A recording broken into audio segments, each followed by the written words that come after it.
Hello, welcome to another Jake's Metal Chat. This is episode 11, and I just got a message from my guest who I got. Yeah, it's like 30 odd degrees here in the UK at the moment. It's very hot, and pretty much recently I've been writing music. I was recording my doom death metal song, or death doom metal song. Okay, my guest is waiting. Watched the European Metal Festival Alliance video, which had Bloodstock, Metal Days, Into the Grave, The God's Blot, all those different festivals. It was such a great time. Some bands played in their rehearsal spaces. They played sets from the festivals they appeared at. One of the bands, Evil Invaders, actually had an audience, but they're all wearing masks and keeping their distance, which is cool. And hopefully they play the UK. I think they played the UK before, I can't remember. But let them know that I'm just chatting for a little bit.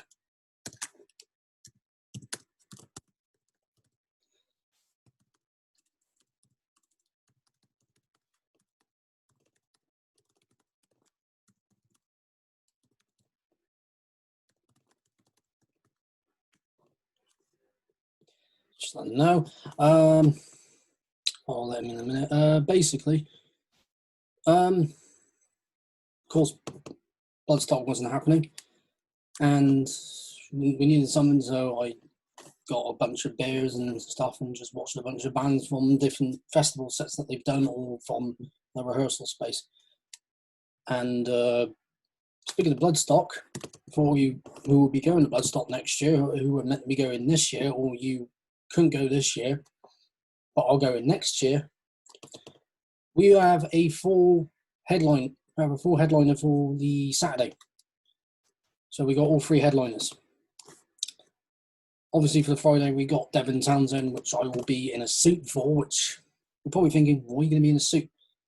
Because I thought, well, Devin seems to wear suits a lot of the time, or Hawaiian shirts or whatever, so I thought, I'm going to wear a suit. Or a Day of the Dead Skull shirt with a tutu. I don't know, just dress weird, just dress weirdly, but everyone does that at festivals. I'll get to the Saturday one, because for the Sunday we got Judas Priest, which is one of my favourite heavy metal bands from the UK, of course, and Devin being one of my favourite musicians from Canada. Now for the Saturday, I got really excited, and so did a lot of other people. We have the Danish heavy metal band, fronted by none other than King Diamond himself. Yes, we have Merciful Fate. Merciful Fate. I mean, come on. I was just so happy when I saw that. Yeah, I better let him in a minute. Just going to wait until it hits the time I was meant to be starting this at. In terms of my band, Aventel, I think I mentioned this in the last one.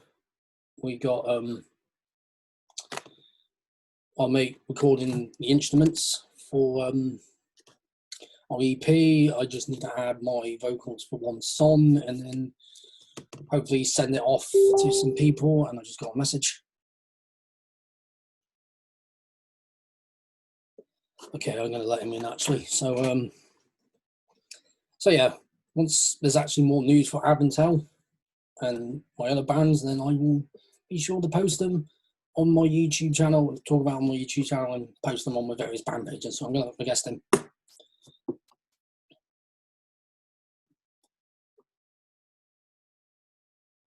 Okay. We got connecting audio, but do we have video? Well, I hope. Let's get my guest in. Working? Oh, yeah, it's working. Just need your face. Why is that not coming on? Not bloody cameras. Start video. Let's see. This There, one. hey, there he is. All right. Hello. Welcome to Jake's Metal Chat. Hey, How you doing? I'm good. How hot is it over there? It's extremely hot. It's Yeah, like insane. yeah, it's hot. Um, It's like 30 odd degrees here. yeah, it's I don't know if you saw. I posted like we got a storm, a flash storm the other day. It was insane. It was a hailstorm. Just came out of nowhere, but Oh, it was like the level of a hurricane, yeah, and yeah. yeah, it just like knocked down trees and everything. So all morning I've been cleaning up, Oh, and that's Florida that's for why you, isn't it? yeah, and that's why I Like, was like, can we delay this an hour yeah, because I've got to yeah, clean up. that's all good, man. Yeah, you do what you need to do, and I'll sort things out on my end. Yeah, I haven't been to Florida since 2009. That's the last time I went, Okay, and and obviously found out about yeah, your it's bands still and hot. yeah, I haven't been there in years, and I remember getting caught in like a rainstorm, and I was like, "Cool, this is their equivalent of winter because they don't get that," which is like, okay, awesome. So yeah, like I said, welcome to Jake's Metal Chat. For people watching, a lot of you are Okay. going to know, but obviously if you don't, this is Cam Lee. He is the lead vocalist of legendary death metal band Massacre and various other bands which we will be talking about in this episode. Okay, yeah. So yeah, just going to start off with this question because I know it was on here. So how's how are you coping with the coronavirus outbreak and how's it affecting you? Pretty much, I think pretty much how it's affecting everybody. First off, of course it stopped, and it's the irony of things. It stopped everybody touring, Yep. and that was the irony.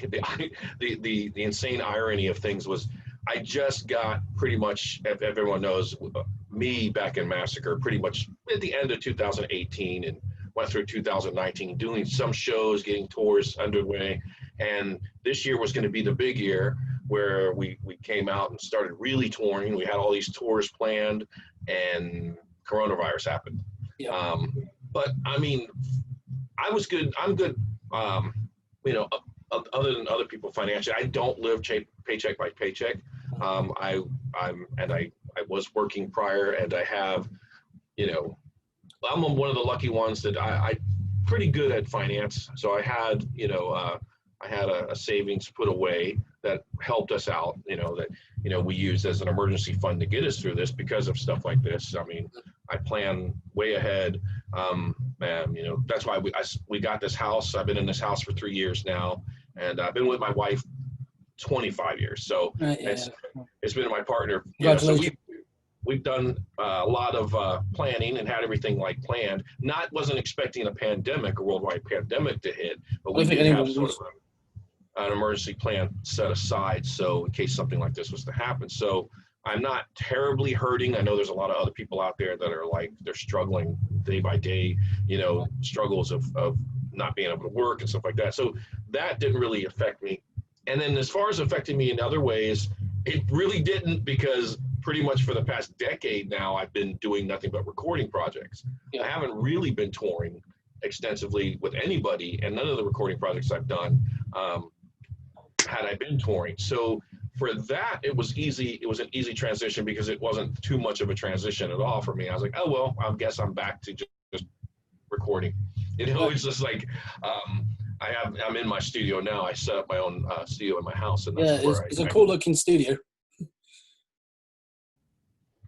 Yeah, really cool looking studio. Like thanks. It's full of metal and horror. Yeah, it's cool.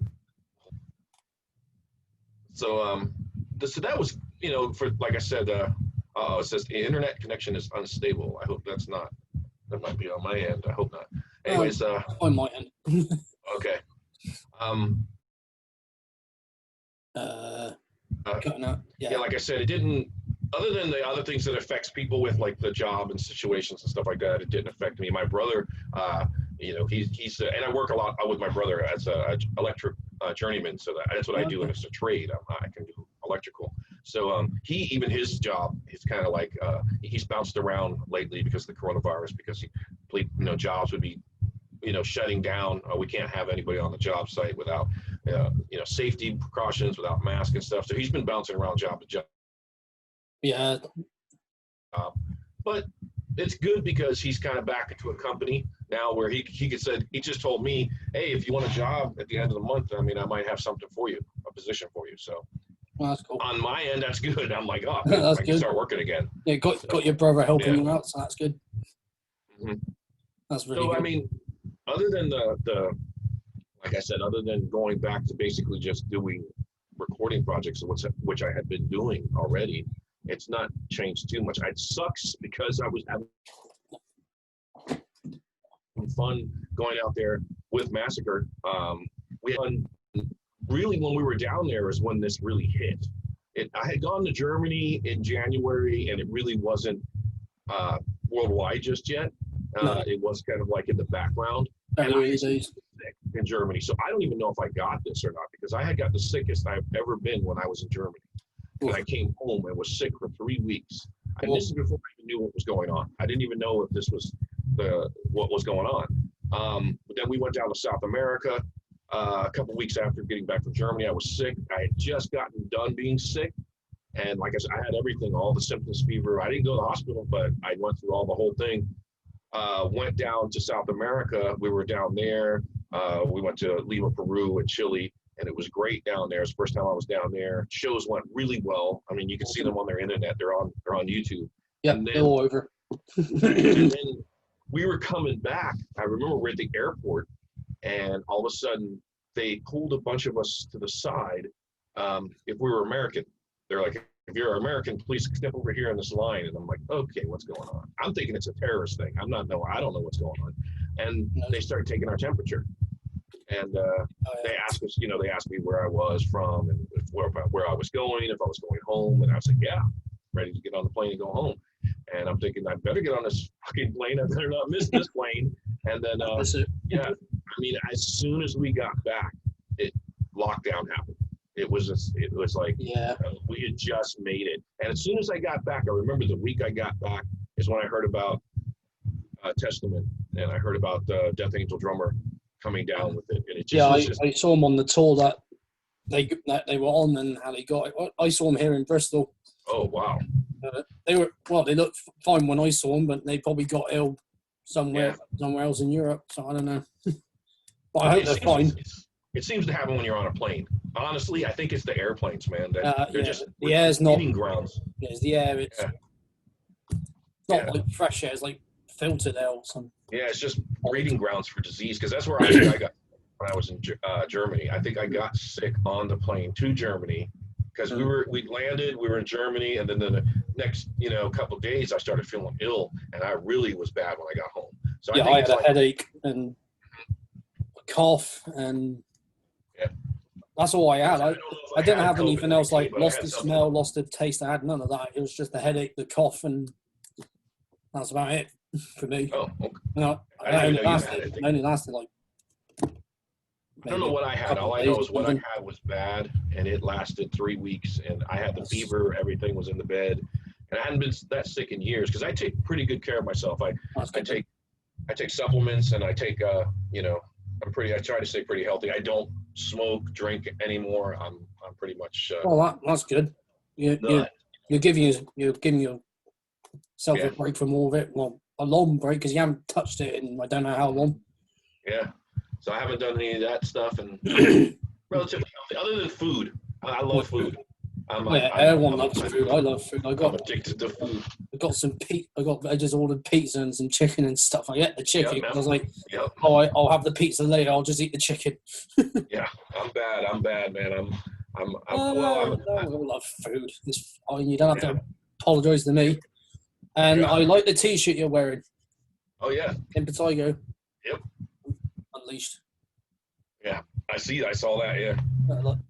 I got this with a vinyl with their first album on vinyl, and it had a T-shirt and a CD. And I was like, "This is cool." I'm keeping this.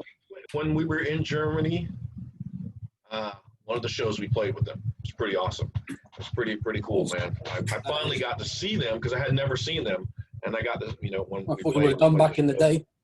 Yeah, never got to see him back in the day. And then Oh, that's pretty shit. so just time in Germany, I got to see him, and yeah, it was pretty exciting. I mean, these shows that we've had lately, they were. I sucks that they got cut off, but they were fun. I'm having fun, and that's generally what I'm out there doing now. Is just like I'm just out there to have fun and bring. I'm hoping at least with Massacre, kind of bringing the fan base a chance to see Massacre that with me, because it's been since 1992. So that was my mindset. My mindset was like, hey, at least I'm still alive, and I can go out there and bring the fans something that they never got to see, or there's younger fans maybe wanted to see and never got to see. And I'm one of them. That was the plan. I'm one of them. I haven't seen Massacre live yet. And you've been on my list for quite a long time now. Well, we're still booked for, I believe it's their first London Death Fest. Yes. And I think it was supposed to be this year, but they rescheduled it for next year. So we're still booked on that. I'm still going. Okay. Yeah, we're still booked on that. If I recall the what I know that's booked, which I know that Massacre's still on and I have all the intentions of following through, is everything that the Death Fest is. So basically Maryland Death Fest is still on, the Canadian Death Fest, the one in the UK, which I guess is the London Death Fest. Yeah, London. They should have called it London Death Fest because it's in London. But it's not. Yeah, no, they just called it UK Death Fest. It's like, yeah, that makes more sense. It's in London. Okay.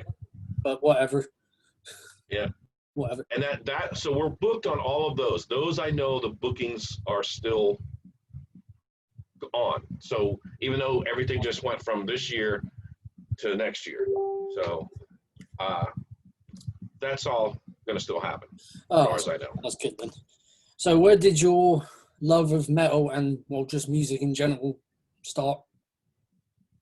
It's weird. Weird as well. We're going to go back. We're going to go back 36, 37 years. That's all. Let's take a trip back in time. Yeah.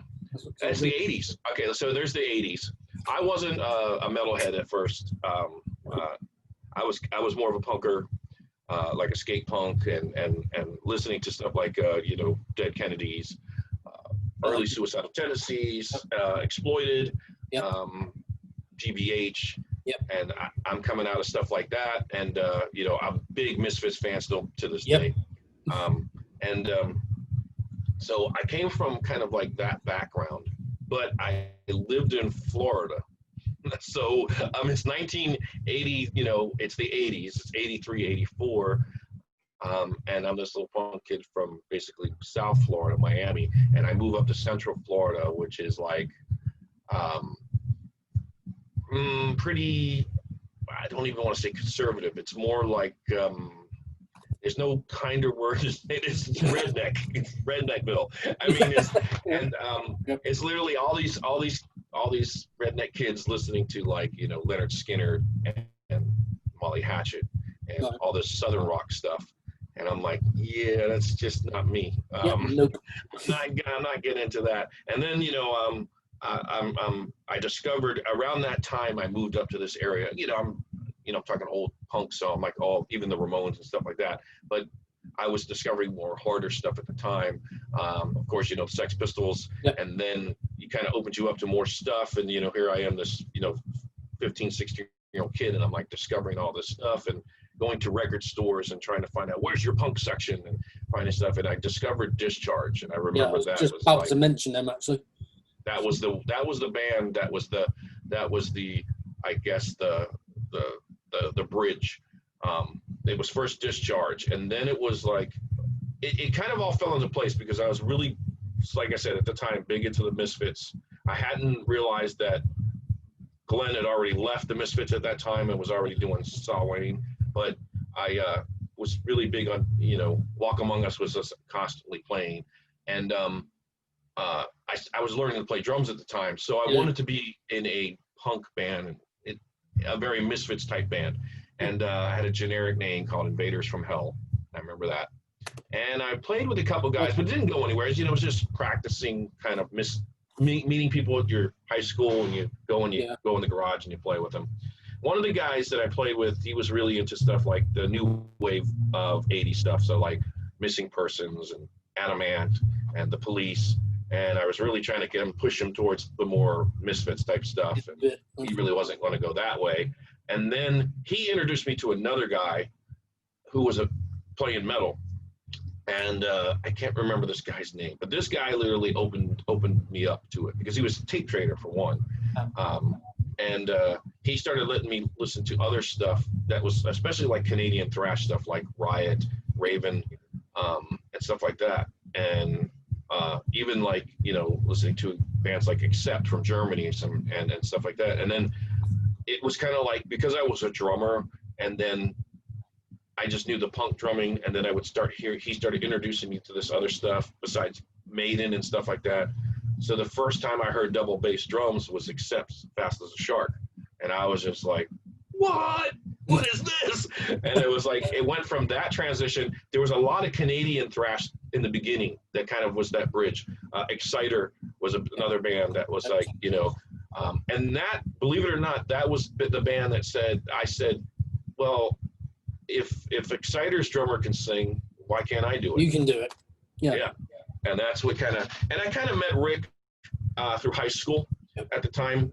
Rick was kind of like a rocker guy, and he was in my art class, and he had brought, I was drawing some skeletons one day and stuff like that in art class. I wouldn't do whatever the assignment was. I just draw whatever I was drawing. So I'm drawing skeletons and monsters, and he brings over an Iron Maiden album, and I believe it was the Killers album, and he kind of slid it over. He said, hey, can you draw this? And he pointed to Eddie, and I was like, yeah, I could draw it. And I remember sitting down and just kind of drawing it and doodling it and drawing it for him. And then he started just talking to me. It's like, hey, you want to, you know, hang out and, you know, listen to music? I don't know, because it was the 80s. I think everyone brought records to work, school during that time. Everyone would bring a record. And that was kind of like how you had your little section of people. You had your jocks over here, your nerds over here.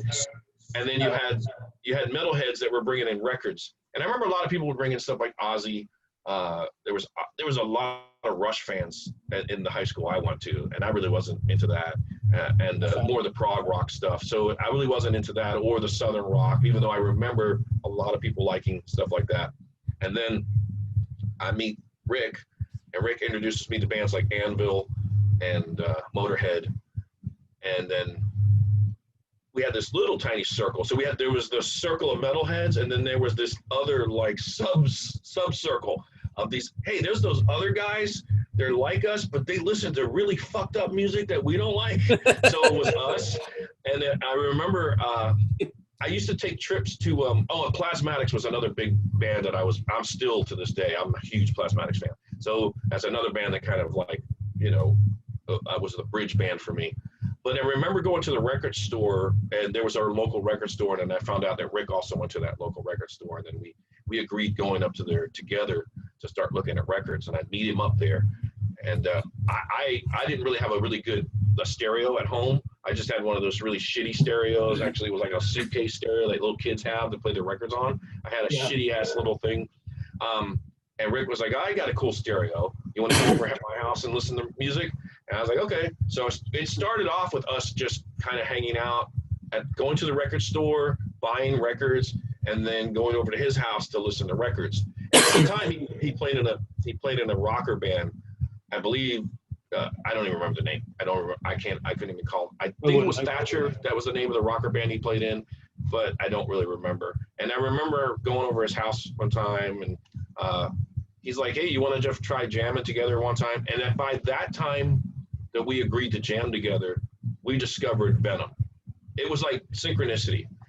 We were going to the record stores, and I was one day going to buy a Plasmatics record, which was Metal Priestess. I do remember exactly what I was going to buy.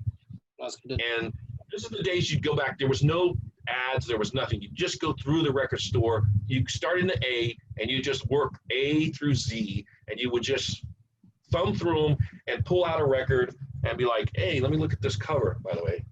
And I'm like, let me look at this cover, and because you see the cover art, you would actually pick the record because of the cover art. And we were just doing that. I remember doing that, and I knew I had the Plasmatics in my hand. I had the Plasmatics Metal Priestess in my hand, and I got to the V's, and I pulled out Welcome to Hell from Venom. Ugly cover, brown, brown cover, and I hate the color brown. I remember it's brown and it's ugly as hell, and I'm looking at it and it's got this goat head on it. Yep. I turn it over, it's got a black and white picture on the back, and they're all on the beach, I remember. And I think Manus, he's got an axe in his hand. He's kind of like bent down with an axe in his hand. I think he's the one holding the axe, Yeah, they're all bent down. Yeah. And I was like, I bet this is going to sound fucking cool. I don't know what possessed me to get it, but I was like, I just looked at that picture and I said, this sounds like, and I'm reading the titles, you know, of the songs. I was like, this sounds like it's going to be cool. So I held both the Plasmatics album in one hand and the Venom, and I only had enough for one record. I do remember that, because, you know, we're high school kids and you save your fucking lunch money all week to go buy records on a Saturday. So I remember I was like, damn, I only have one for one. And I'm like, well, I already have some Plasmatics. Let me put the Plasmatics back, and I'll take a chance with this Venom. And that's what it was. It was literally, did it. We did that, went back to Rick's, started listening to that. We were blown away by Welcome to Hell. And we just kept going back to the record store. And I remember like getting stuff like Destruction. We would just start buying stuff just because of the way it looked. I remember the Destruction EP was out. I got the Destruction EP and Rick got the Sodom EP. It was just like, just listening to that stuff and listening to the Sodom, listening to Destruction, and just saying, let's just do stuff like this. And we just started practicing. Pretty much, we were practicing it first at my house, because Rick's house really couldn't do it. His dad was, his whole garage, his dad had his garage pretty much like full. His dad liked to work and had a kind of workshop in his garage. So we went to my house to do it, although I had a dickhead of a stepfather at the time, so it really didn't work out. And pretty much we started writing then, you know, before, even Chuck wasn't even involved then. It was the first couple of weeks. It was just us. Yeah, it was just us on the weekends writing. And how Chuck got involved is just about to ask that.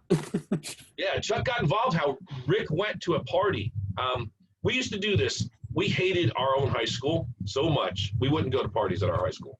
But there was a rival high school. I guess you call it rival high school, or the high school in the next town over. And that's the school that Chuck went to. And we liked going to the parties over there. Well, Rick liked going to the parties in that particular school. I like going to the parties in where the rich kids went, because I liked the rich goth girls that were in. Yeah, I was also into goth girls, and I still am to this day. So there was goth girls that would go to this particular high school called Winter Park. We went to Lake Brantley, which was like this really stuck up, you know, prestigious, you know, suburban. One of those places. Everyone was stuck up there. And then there was Lyman High School, where Chuck went. They were more kind of like, you know, more city kids. Right. And then there was the other high school across town, which was the Winter Park High School, which was where all the goth chicks went. So I'd always go to the chase the goth chicks over there. Rick said, "Oh man, we should go to these parties that Lyman High School has, because everybody over here is pretty cool." One night, Rick went to a party. It was a Friday night. He went to a party I decided I didn't want to go. I hung out and was watching horror movies or something. And he's like, goes to this party, and he calls me up the next morning, and he's like, "Man, I met this guy. This guy, and he's into a lot of the music that we're into. He's into the tape trading like you do. We talked all night." And I was like, "Okay, that's really cool." And he's like, "Yeah, he's a really cool guy. And here's the thing, he has a garage." And I was like, "That's it." The thing is, we have no place to play. We couldn't do it at Rick's house. We couldn't do it at my house because my stepfather was a dick. I mean, it was so bad that we'd go to practice at my house, and my stepfather would come out and flip the fucking breaker off in the garage, so we couldn't have power. Yeah, that's how much of a dick he was. So it was really hard to do it at my house. So the sinker was, Rick said, this guy, he has a garage. So I was like, okay, cool. It was a Saturday night. I got my mom. My mom loaded up my drums in the van, and we drove down to this guy's house. It was Chuck's house. I unloaded my drums. It was that Saturday evening. Everything. I think we played a little bit, but nothing that was solid, no songs. We just played through a couple things that we knew. Like by that time, I think we were playing through some Venom songs and stuff like that. And I kind of think we were just hanging out. I remember we played through some Venom songs and we were just hanging out. And I remember what we decided to do. We were just kind of enjoying hanging out together. That we went to believe it or not, they still had drive-in theaters back then. Yeah. And me being the big horror nut that I am, and I still am to this day, I said, well, let's go to this drive-in theater. They're playing some horror movies, and they're playing a triple feature. And it just was, again, synchronicity. And it was just, it just happened to be the movies that we went to see were, the two, we missed the first one, and the two movies that we did get to see, one was called Nightmare. And the main movie that we saw was Evil Dead. Evil Dead. And that was the main movie. We saw Evil Dead together. I was so stuck to Evil Dead. Chuck and I were just watching this film.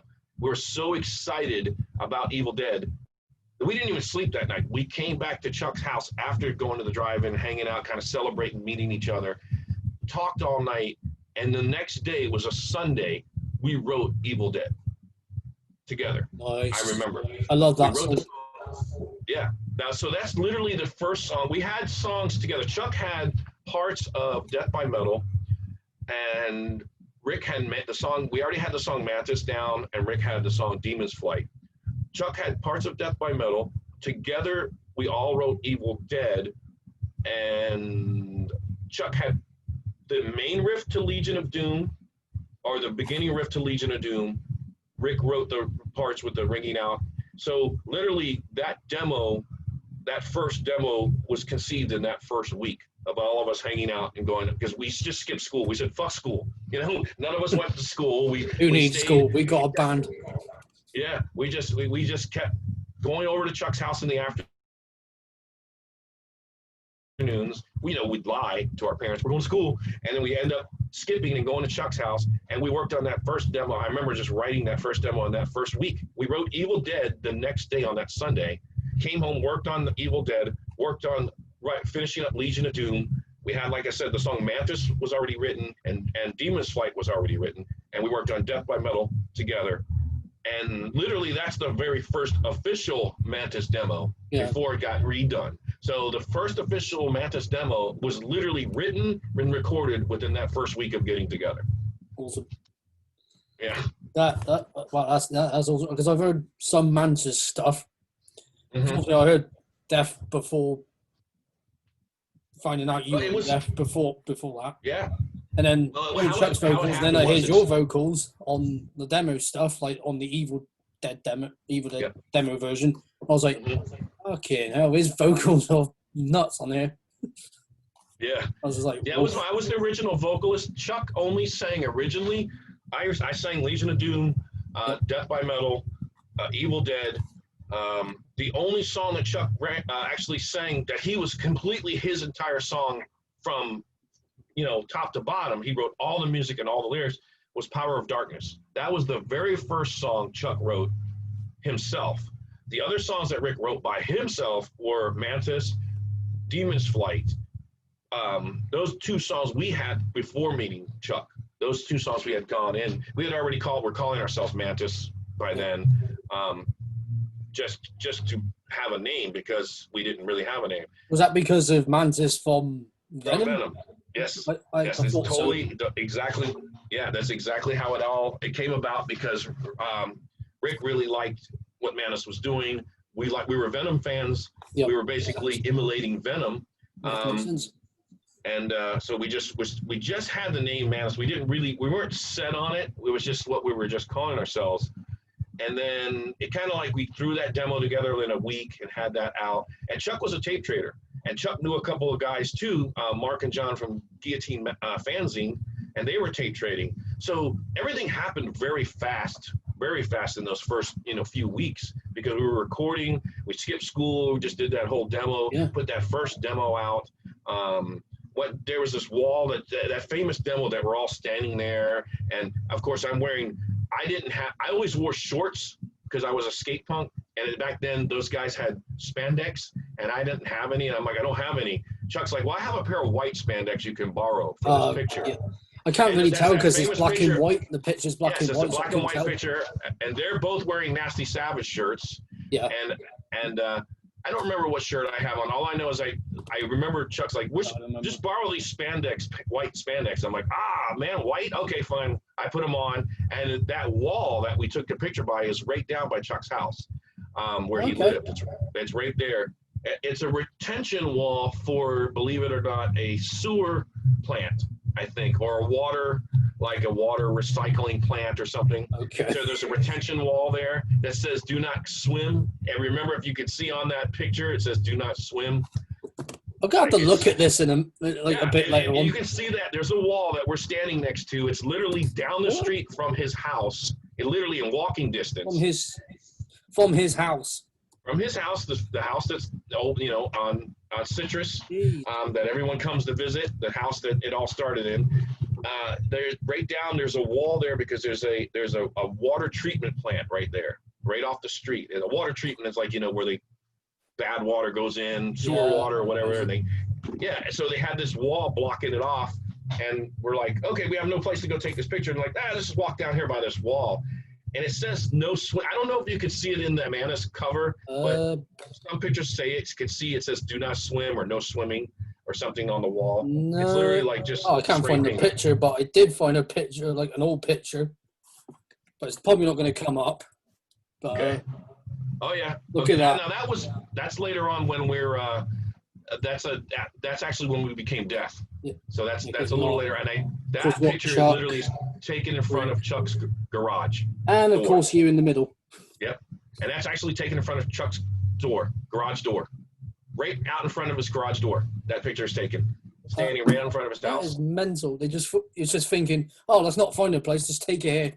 Yeah, and I think Chuck's sister, Beth, is the one that had the 35 millimeter camera we took the pictures with. She took the pictures. Yeah, so she took the pictures of that. That's cool.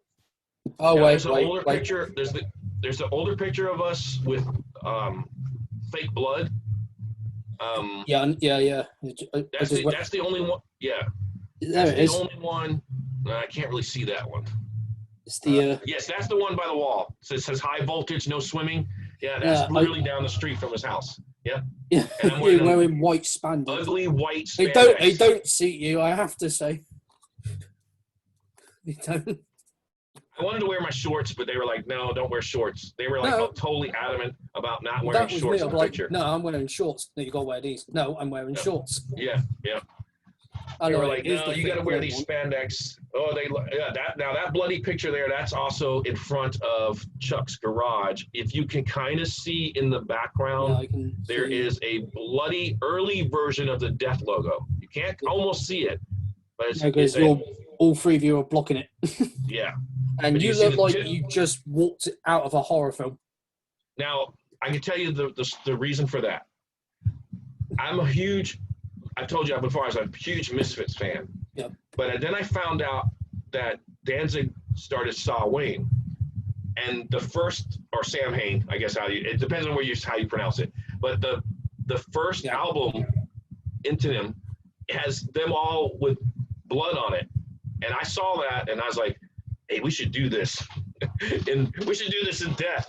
Now that we're deaf, now that we have a name, rather than we dropped the Manus thing, and now that we're deaf. And there's also stories about, everybody has this fake lying story of how everything came about. They say that Chuck kicked Rick out of the band, and then we became deaf, and then Rick came back to the band. But that seems kind of weird that he would get kicked out and then come back. Yeah, that makes absolutely no sense. It literally wasn't that. But Chuck pulled a power play. I'm a grown man, and I'll say this. And that's exactly what he did. He pulled a power play. It wasn't that he kicked us out of the band or kicked Rick out of the band. He basically said, well, we're not going to be called Manus anymore. It's my garage. It's my house. I like the name Death better. And we were actually like, oh, yeah, that's way better. If we're going to do that, let's go with that. And it literally was just that. That's all it was. It was just a transition of from being Mantis to Death. We never broke up or split up or anything. Okay. But yes, later, then Chuck kicked Rick out of the band when we were Death. Yeah, I'm not even going to ask why. I wouldn't even get into it. I did say Yeah. before this, we're not going to get into any negative bits about it. We just want to talk about the band and everything. But I mean, that's what happened. And Rick left the band, and I was still in the band. Matter of fact, there's a video out there where Chuck and I play. It's a horrible video, and it's so far from far. Is it? Someone's got a camera. You're on stage. Way it's blurry as hell. Yeah. You're playing drums and doing vocals at the same time. Yep. Chuck's headbanging. I can tell it's Chuck just by watching other videos of him playing in those early days. How he headbanged back in the day. Mm-hmm. And then you said there was two guys holding your cymbals up or something. No, what it is, the two guys. That's Scott and Matt from Repulsion. But at the time, they were called Genocide. Yep. They came down to Florida to join Death. They came down to join Death. We played that show. We had a show set opening up for the band Battalion of Saints. And we had that show set. We still wanted to play that show. They didn't have, we got set up at that show. They did not have a boom stand for a boom mic. Because I'm the main vocalist, they only had a straight stand. So it was impossible for me to play drums with a straight mic stand.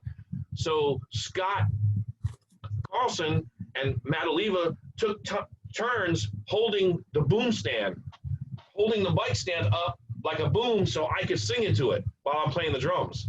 So that's literally why they're standing there. They're holding the mic stand like a boom stand up so I can sing, so I can sit there playing the drums. I couldn't even tell in the video because it just looked like the video's so far away. It just looked like it was held up by itself. But then you mentioned it in Cam's interview with Cam. I was like, Scott and Matt were holding that. Mm-hmm. Yeah. You can't see them anyway because it's so dark and blurry. Yep. And the video's horrible quality because it was a VHS, and you can see a couple times where the tape wobbles and gets messed up. But that's literally that's the only footage of me and Death that exists. That's the only footage. That's it. Yep. There's no other footage of actually me and Death whatsoever. But that happened, and I'm glad it's out there. I'm glad somebody finally said, I got this old footage in my garage or wherever they had it, and they put it up there on YouTube. I'm glad it happened. Yeah, I think I liked the video as well. Yeah, there's proof that it exists. Death with Cam Lee. Right, done. Yeah. So, I mean, I'm glad that it's out there because it's proof that it's out there, regardless of all the liars and stuff that want to lie and say, no, he was never in the band, he never sang, all this. Obviously, stuff. You were in the band because if you look hard enough, you can see Cam Lee, drums and vocals. But I'm glad it's out there. I'm glad that people get to see it. I'm glad the fans that are diligent can dig it up and find it. It's the lazy fans that don't want to, that just read stuff off Wikipedia and believe Wikipedia, or because the internet never lies. It never lies. We should have one of those things where you read Wikipedia. Like I've seen people do that before. True or false on Wikipedia. Oh yeah, I need to do that one time. Some have done that already. Randy Boy from Lamb of God's done that. There's so much of especially my Wikipedia that is so wrong. Even the Massacre Wikipedia is totally wrong. I just go on Nattravnen because that seems to be more accurate in places sometimes. Sometimes. Even metal encyclopedia. Yeah. That even there's some wrong stuff on there. Yeah, there's some wrong stuff. Some of it seems to be authentic, but other things like that makes no sense. Someone change that. Yeah, son. There's a lot of people going there and keep changing stuff, especially with Massacre, man. That's really changed. But anyways, with even me though, there's stuff on there that's I read it and I'm like, when was I in that band?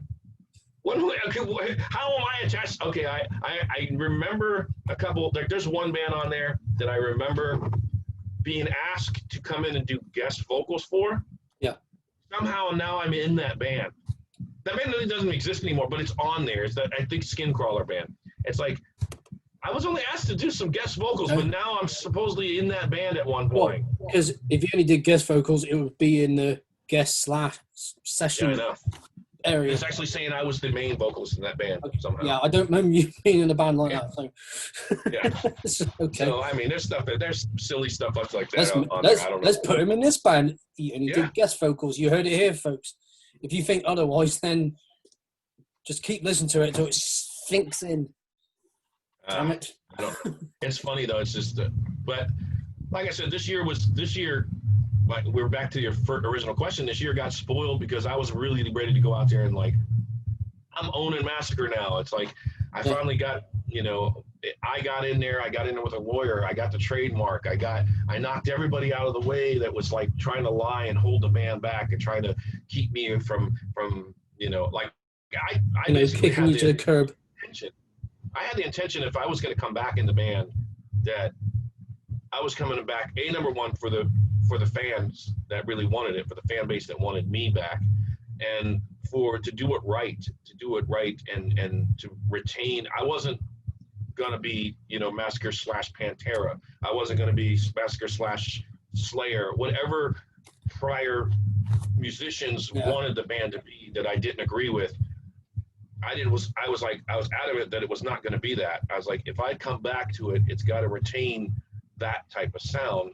Yep. And one of the main reasons that I got back with Mike Borders, who was the original bass player, was because, I was like, I can't go in like I've gone in before with Massacre, where I'm going in when it's just me against them.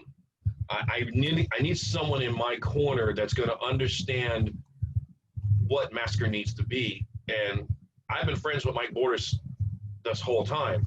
And I was like, Rick kind of asked when I got back with Rick, he said, what do you think about Mike? I'm like, yeah, man, I really think Mike Borders should be the bass player. And it just went from there. And we got back in touch with Mike, and Mike was all about, actually, I think Rick got in touch with Mike, and then Mike Facebooked me like a couple minutes later, and he goes, hey, man, is this for real? And I'm like, if you want to come back, the door's always open. The door's open, come back. Yeah, come back. Because I need somebody where I go in, and it's not like it was before. It's not like, oh, well, Cam has these ideas, but we don't like his ideas, and we're going to override his ideas, and we're going to just do what we want to do, and Cam's just got to deal with it. And I was like, this time I had Mike Borders come in and say, hey, no, it's got to retain the old school. It's got to be heavy. We've got to go back to the way it was. It's got to be old school death metal. It can't be anything. It can't be modern. It can't be any of this plastic, horrible sounding, modernized, production. It's got to be the old school sound, as long as the old school style. It can't be any of this new modernized stylization or anything like that. So Mike was very integral, and he still is very important position in the band as far as retaining the old school sound, because me and him, we put our foots down on that all the time with everybody. We're like, no, it's got to be like this. It can't be too polished. It can't sound like a modern production. It's got to sound like this. Got to be old school, because I prefer old school death metal. I mean, I don't get me wrong, I like a lot of brutal death metal bands are out now. I've got my favourites, but really I go to all the more old school stuff. Because it just sounds better to my ears a lot of the time. Especially with Massacre, it needed to retain that. The band has gone through so many changes and so many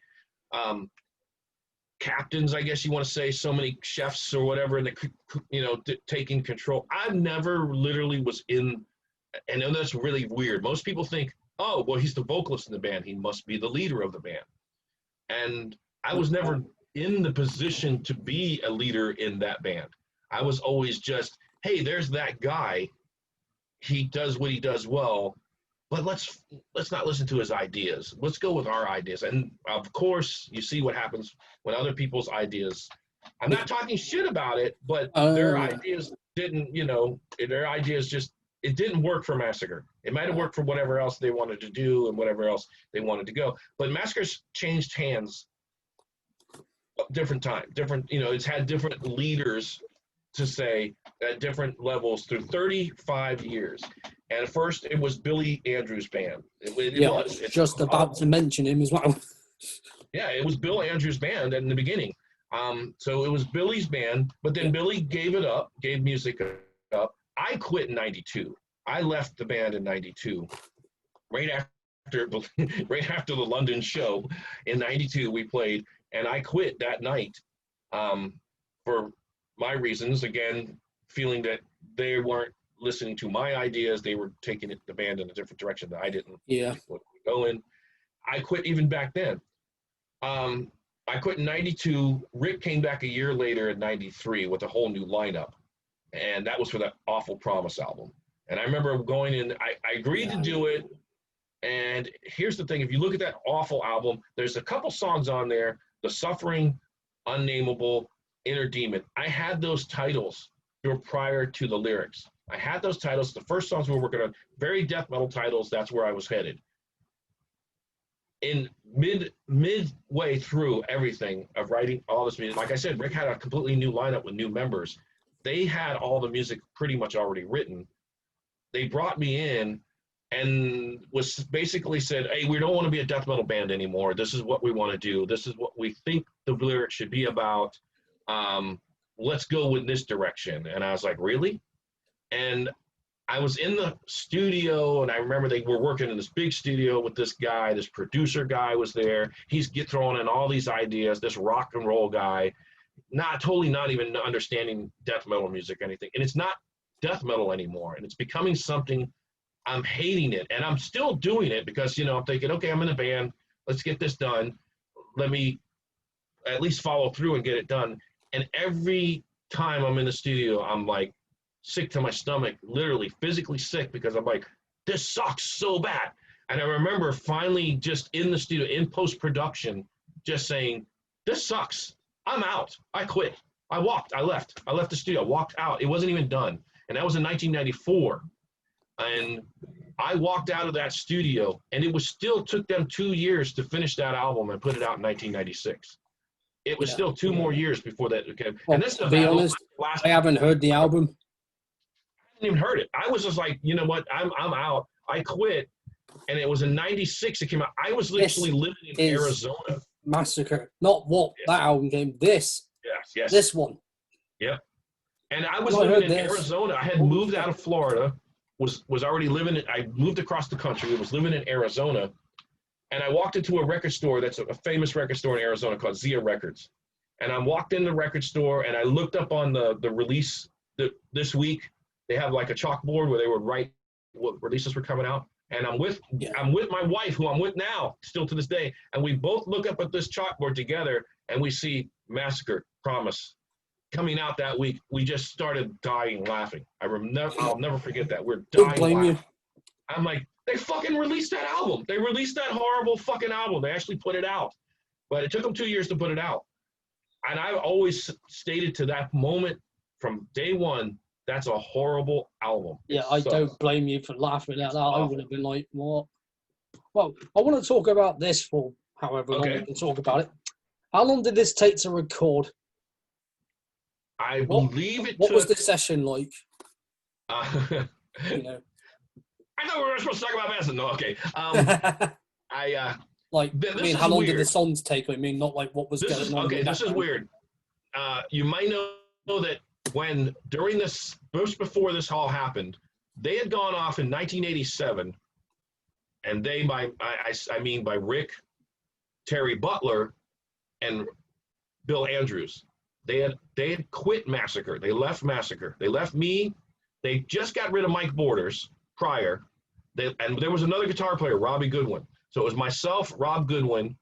They left. They quit. They broke the band up. They said, we're leaving. They didn't give a reason. Well, the reason was they joined Death. Chuck and moved back to Florida from California. Rick went over to his house, basically said, hey, I got a band. And he basically stole Massacre. He took Massacre.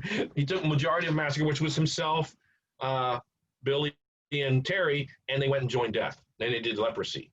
And they went and did the Leprosy album, and then Chuck kicked Rick out of the band again.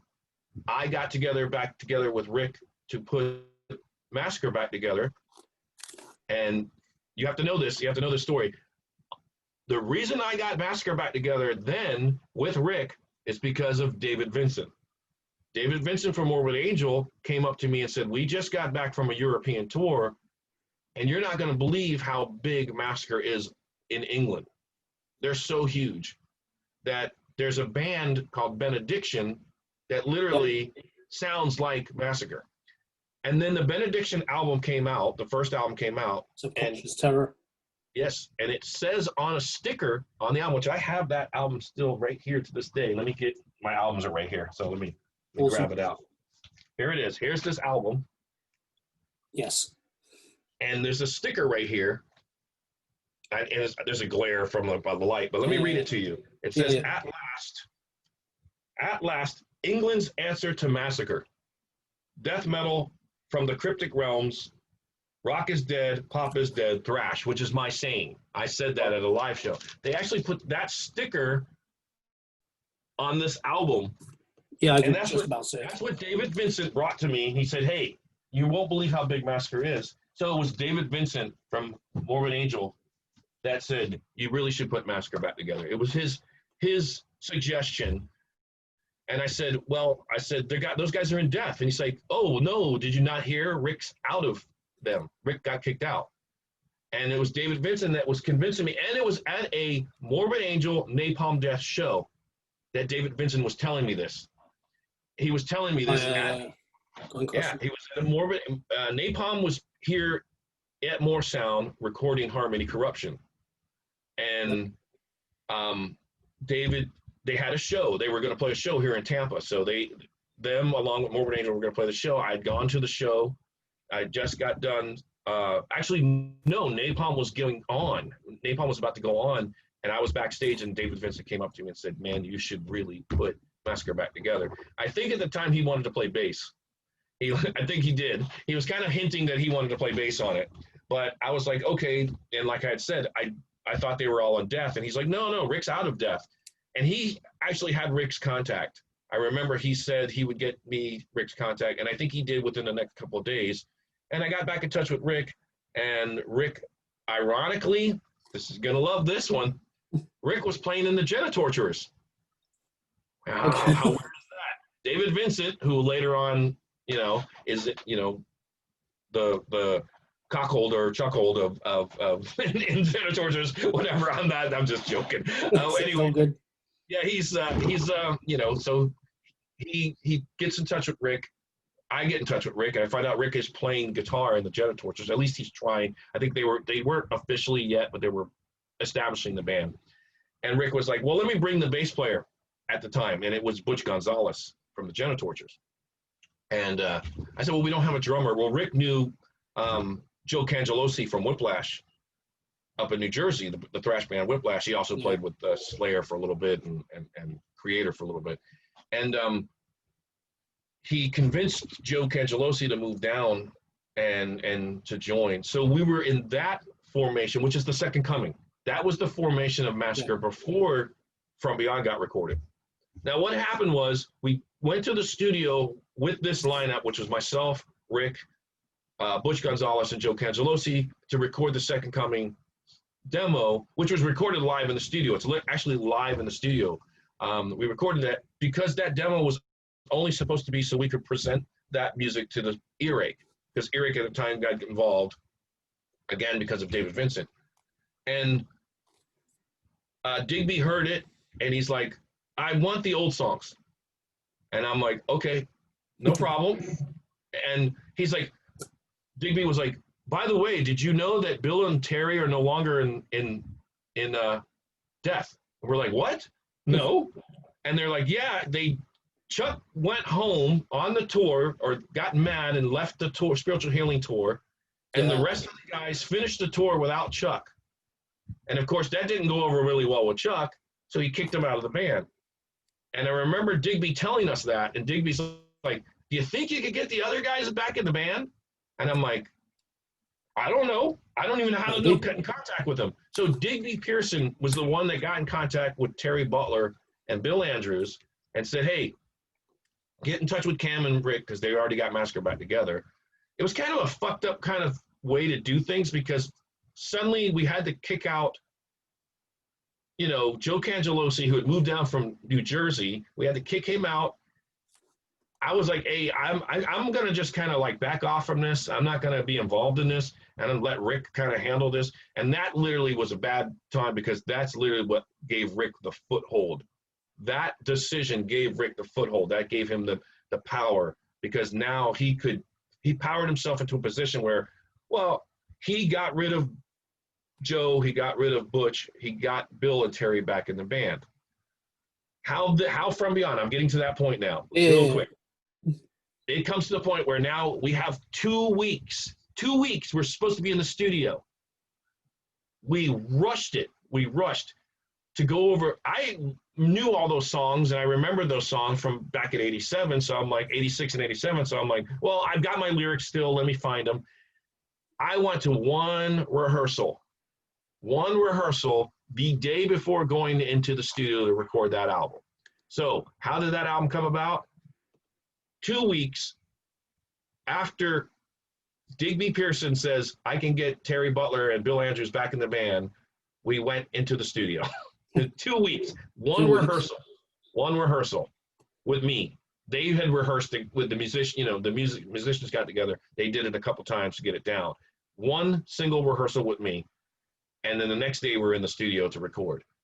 And I remember Billy being really adamant and saying, I'm going to play the songs once, and that's the take you're going to take. And that's why Cryptic Realms, the meter's all off. If you really listen to it, it starts off at one tempo and ends in a different tempo. Yeah, I have noticed that. Yeah. Yeah, that's Very because different. Billy was just like, I'm going in, I'm playing one take, and that's the take you guys are going to use. And we're like, okay, sure. And that's literally how that came about. That's cool. Yeah. That's literally how it came about. Yeah, because this is one of my favorite albums ever. Thank you. I think though, because we did it that way, because we went in that way and did it, it gives it a raw feeling. Yeah. And I think that's what gives it its appeal, because it is very raw sounding. It doesn't sound too polished. It doesn't sound too overdone. Of course, now when I went in to do the vocals, and the big thing that they put on there was no vocal effects, but that was kind of misleading because I didn't use any harmonizing effects to lower my voice, but I did layer. Of course, after me, guys like Glenn Benton came and he ruled at layering. He would layer his voice. Yeah, he layered it and just did all sorts with his vocals. Yeah, my trick was basically I just went in and I wanted to layer stuff, and I was trying to be all cool and spooky and do all this under whispering kind of stuff, which is all over that album. If you really listen to it, you can hear some whispering and stuff. And I thought I was being unique by doing that. And a lot of the stuff that literally, but there was no harmonizing, no harmonizer, no pitch shifting on the vocals. It was just me going in and doing it. And I had been used to going in and kind of recording live. At almost the same thing, one take. I was not used to a studio where you go in and you do a take and you stop. So I remember when I was recording my vocals and the engineer I would do a verse and stop. I go, why'd you stop the tape? Why? And he's like, well, no, we just do one take at a time. I'm like, no, just take it from the beginning. And I still record like this to this day.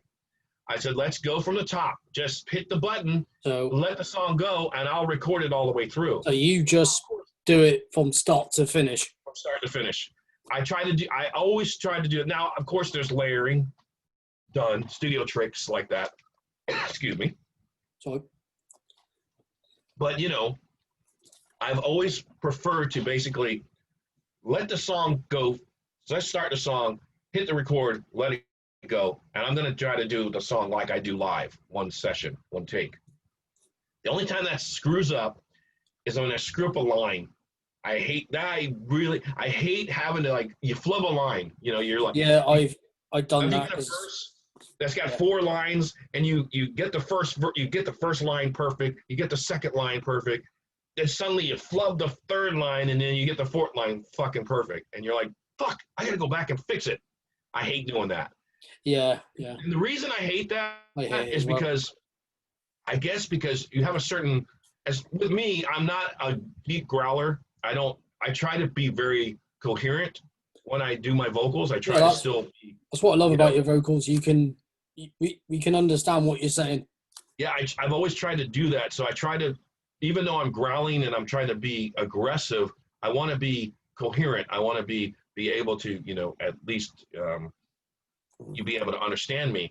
Yeah. So rather than just growl incoherently like an elephant fart through the whole song, I try to have kind of an inflection with my voice and try to, have different levels of my voice. So when I do flub a line, I hate having to go back. They call it patching it, or go back and like cut and paste it. I don't like doing that because you can't get the same performance again. It's like I've had engineers and producers say, "Oh, don't worry, we'll fix it." I always go, "No, man, we have to take it over." And they're like, "Why? We just fixed that one line." I'm like, "Because I'll never get the same performance just filling in one line." No, it's not. I've gotten used to it now. I've gotten used to having to do that. I don't like to do it, but I've gotten used to doing it. Yeah, I did vocals for a mate of mine's one-man black and death metal band. I was guest vocalist, but he said, "Oh, you're doing the verse, the chorus, the bridge. I'm just putting my little bits in here and there." Mm-hmm. I'm like, "Okay, I'll record this," and I just thought I'll get the chorus done first and just do it when I felt happy with it. So I was like, "Nope, this sounds shit. This sounds shit. This sounds shit. This sounds shit. Oh, this actually sounds better. I'll stick with this." And then did the bridge, and then did the verse, and then I had to do the last bit of the verse, which I had to sing it a bit faster than how I did it the previous lines. I was like, "Oh yeah," because that one bit you can't hear me say one line. I say interference, but you can't really see it because I'm losing my breath. Yeah, that starts to happen. And I was a heavy smoker too, so that sucked. When I couldn't. I haven't done cigarettes in 6 years now, but my voice has got stronger since then, because I was like, oh, I really was struggling back then when I was smoking, but now I feel like I can hold out and do stuff a lot easier. And my voice, believe it or not, has gotten stronger in the past 6 years. And I started taking vocal lessons so I can kind of sing now, which is why I just recently did the Misfits cover album, where nice. I've done some stuff with and a lot of people. I did Astro Zombies, and I put that up on the Facebook page, and people are like, "I can't believe you actually sang Astro Zombies. This is a hard song to sing." And I'm like, and people are like, "You actually did a really fucking good job with this one." And I'm like, "Thank you." I'm a big Glenn Danzig fan, so that that helped. And I'm also a fan of Michael Graves stuff, so we did some Michael Graves songs on there as well, and that's going to be coming out. So I'm pretty excited about that. Finally. Yeah, I'll give that a listen.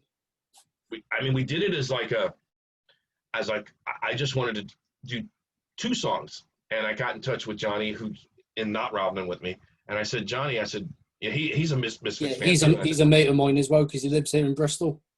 Oh, is it? Yeah. That's how I met him. I met him because he was in one of his other bands called Syndrome. He played the Griffin, which is the biggest metal pub here in Bristol. So if you ever come to Bristol and you want to go get a pint of water or Coke or what the hell you drink nowadays, go to the Griffin. Okay. It's really good. So yeah, I was just talking to him. I said, hey, you're a Misfits fan. I'm a Misfits fan. Let's do some. And I said, can you do 2 songs? And he's like, yeah. And then he sent me 6 songs. And I was like, oh, okay. He's like, you don't have to do them all. I'm like, no, I'm going to do them all. And then the 6 songs turned into 7 songs. And then the 7 songs turned into 8 songs. And now we're doing 2 more because I didn't really think we were going to, I didn't know what we were going to do with it. I tried to see if somebody wanted to put it out, and I got interest really quick that somebody wanted to put it out. And I'm like, okay, let's not do an EP. Let's do a full length. So we're going to do total, I think, of 11 songs on it with 2 originals. So that's what's getting done now. So I'm pretty excited about that. Yeah, that sounds awesome. I love the sound of that. Because you mentioned to me in a message that most people don't care about your other stuff. They only care, oh yeah, Cam Lee, Massacre's like, no, you got to check out Cam Lee's other stuff because it's amazing. In my opinion, anyway. Because I heard your Funeral Doom band. I keep thinking I'm saying it wrong. Is Akatharta? How do you say it? Akatharta. Yeah. Mm-hmm. I heard it. I was like, I love this. Yeah, thank you. Not too many people got cool, to see man. I love it. It's heavy. Not too many people got into it though. It's just weird. See, that's another thing too. It just like that. Yeah. It just I don't think it was pushed very well. and because the label that it was on, which I did the prior bone gnawers with pulverized, and they did really good for that. They did the bone gnawers really good, so I thought they could do the Akatharta, but I don't think they knew how to market it because it was Funeral Doom, and they were so used to just doing death metal and more extreme death metal, and they just kind of like dropped the ball. And it's not their fault. You know, they did great. Like I said, they've done great job with the death metal stuff. It's just they didn't know how to market the Funeral Doom, and it kind of just like fell to the wayside. It was just like, we've got this release and Camley's on it, but we're not going to push it because we don't really know what to do with it. And that's why now I'm more involved with every release that I do. I used to leave it up to the labels because I thought, the labels know what they're doing. Labels would do it, but it's your stuff. You can sort it out. Yeah, I'm decided now I'm going to be completely more involved in all my releases. Yeah, that's great. And make sure that, I mean, I used to really have and I'm not ripping on anybody when I say this. No. I used to have a lot of confidence in the labels and saying, okay, it's the label's deal. They'll know how to push it. And then I got to realizing after meeting so many labels and talking to so many people that, wow, guys, you don't know any more than I do. So why am I letting you handle it? They don't, just about as much as I do, or even less. There were some labels I work with that didn't even know what I know. And I'm like, shit, I need to be more in control of my stuff. Yeah, definitely. Yeah, because I mean, I've relied on the graces of other people to push it out. And I'm seeing all these other bands and I'm like, man, how come I'm not, and I'm not comparing myself with popularity or anything like that, because I know a lot of bands out there that are popular. They've done it. They've put their due in. But I see these other bands that are just kind of coming out of the woodwork, and they're just bam, they're famous, and I'm like, what am I doing wrong? I've been doing this for 35 fucking years. What the fuck am I doing wrong? And I guess it's just because I wasn't as involved with pushing my stuff.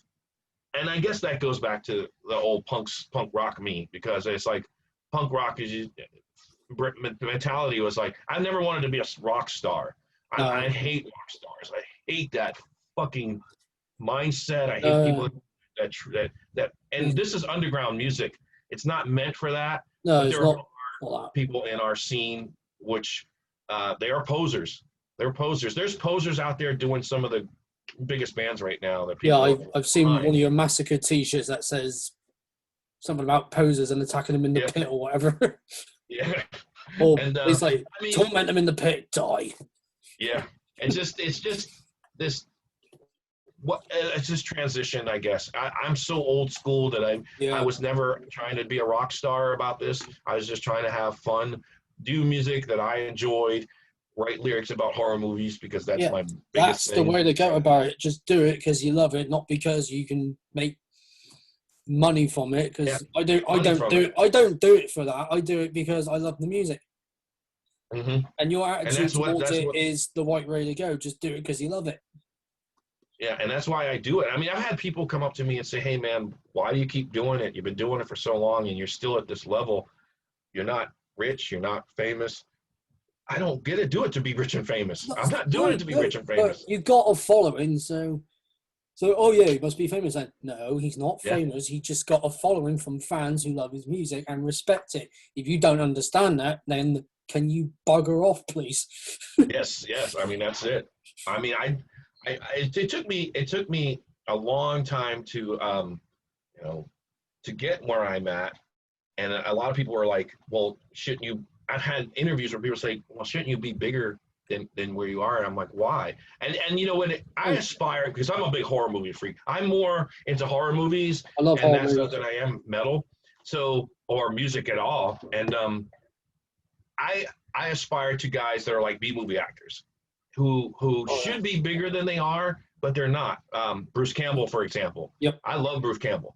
I mean, he's been in almost all my favorite movies. So, but people only know Bruce Campbell from Evil Dead, playing like Burn Notice or something like that. They don't know him from where we know him from, like Evil Dead. People don't know him. And then he does have a fan base. He has that fan base that knows.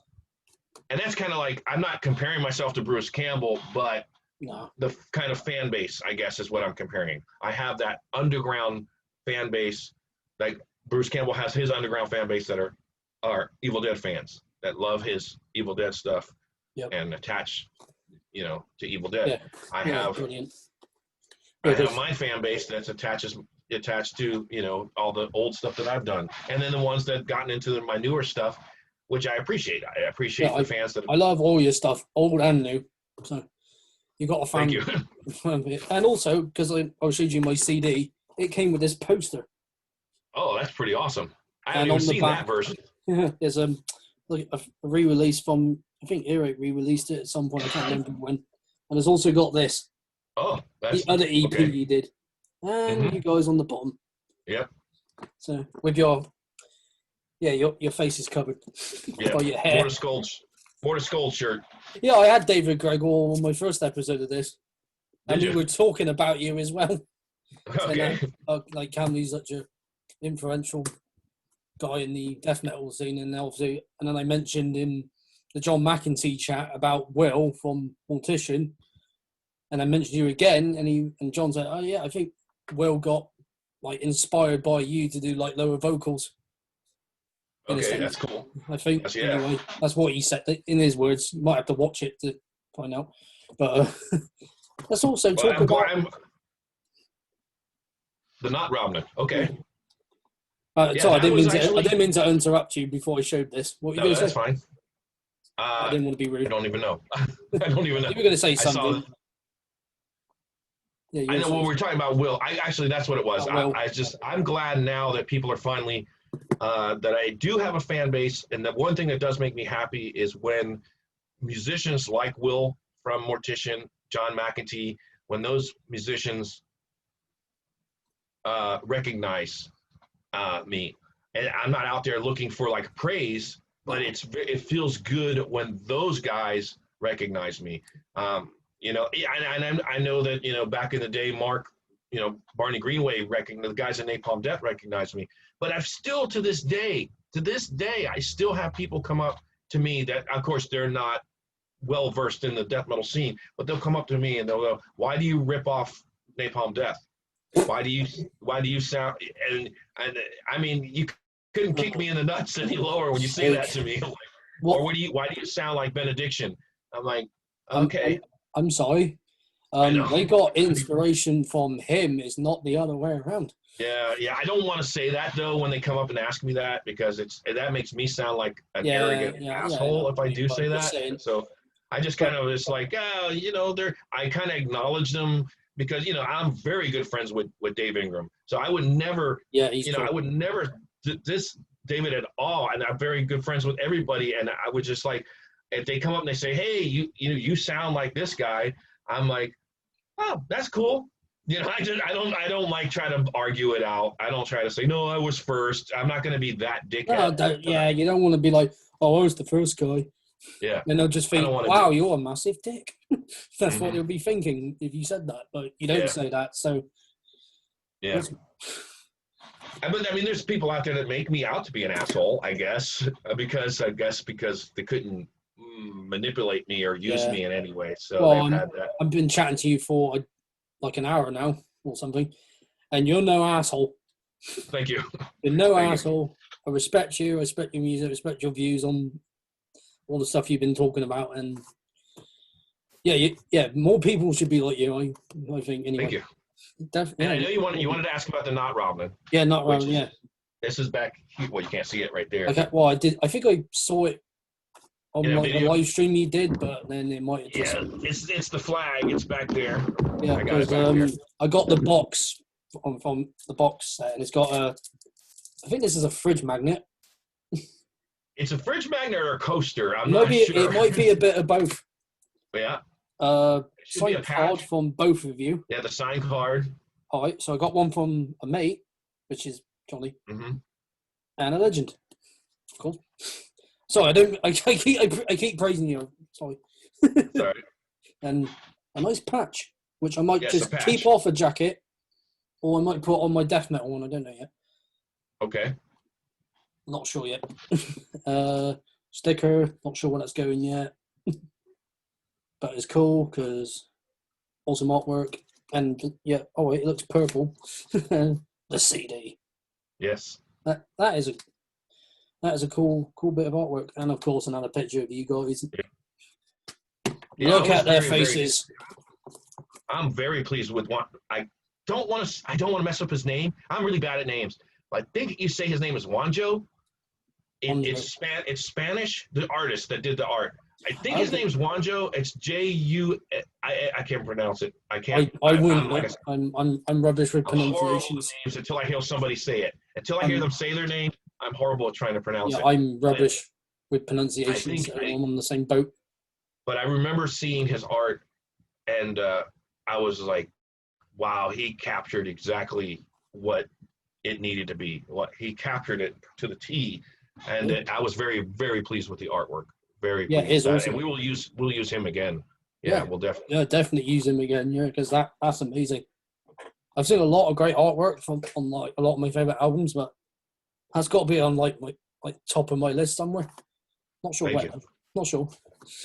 But yeah, that was really awesome. I remember. Okay, how that band came about was I got introduced to Johnny through Roga, who I work with Roga on. Oh, Roga is awesome. Yeah, so I work with Roga on the Grotesquerie stuff, Bonar. That was the first band Roga and I did together. Was Bonar, then the Grotesquerie, also the Skeletal, which a lot of people don't even realize because all the guys in the Skeletal, other than me, used fake names, and there was a reason why. Because the entire band, other than Lass from Hooded Menace, who plays leads, they're all the entire lineup of the Grotesquerie. So they were all like, I don't think it's a good idea that we all do a band together. I was like, I don't care. I think the first idea was I use a fake name. I'm like, if I use a fake name, no one's going to know who it is. And everyone's going to think that whoever that fake name is ripping me off. So I'm not going to use a fake name. And it's literally how, but Roga, it's not that they use fake names. They use parts of their real names. And Roga just used his middle name and his real last name. And that literally that's kind of like how the Skeletal came about. But that was kind of fun. We just did the Skeletal right after the Grotesquerie. It was literally, we just got Tales of the Coffin Born done. And Roga was like, you want to do something else, but more kind of like thrash, death thrash? And I was like, yeah, let's do that. And we did the Skeletal. Why not? And it was literally within weeks right after we finished the Tales of the Coffin Born. So it just kind of like fell into place that way. And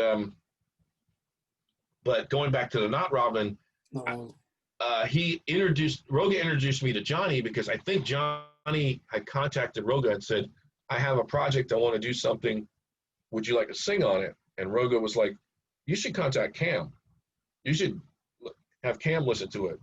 And I met Johnny, like, on Facebook, we got to talking, and I said, okay, let's talk ideas. And I'm a very idea kind of person, and coming off of the Grotesquerie stuff, I was really into wanting to keep doing the concept albums. I was having so much fun doing those, and I had ideas of something, and I just said, when I heard Johnny's music, his first song, I said, this is really great because this is like an atmosphere that I could work with, and for something that I've got on the back burner that I want to explore.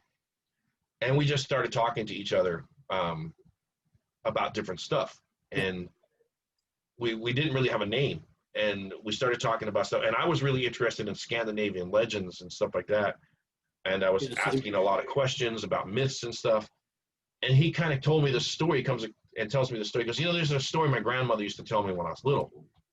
And he starts telling me this story. And it's horrific. It's fucking horrible. It's like, if the kids don't pay attention, like I guess in Norway and Sweden, if kids are bad, just like we all have this story, like the boogeyman story. But their version is, there's this woman that comes in the night, and if you're a bad kid, she'll come and eviscerate you, your guts out, and eat your guts, and she has no eyes, and she looks like a raven. And I was like, what the hell is this? This is the coolest thing I've ever heard. And he tells me the name, and I'm like, that's it.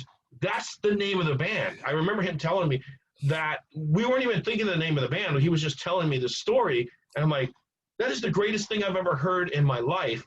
This is such a horrific creature. That just sounds like your worst nightmare come true. I know.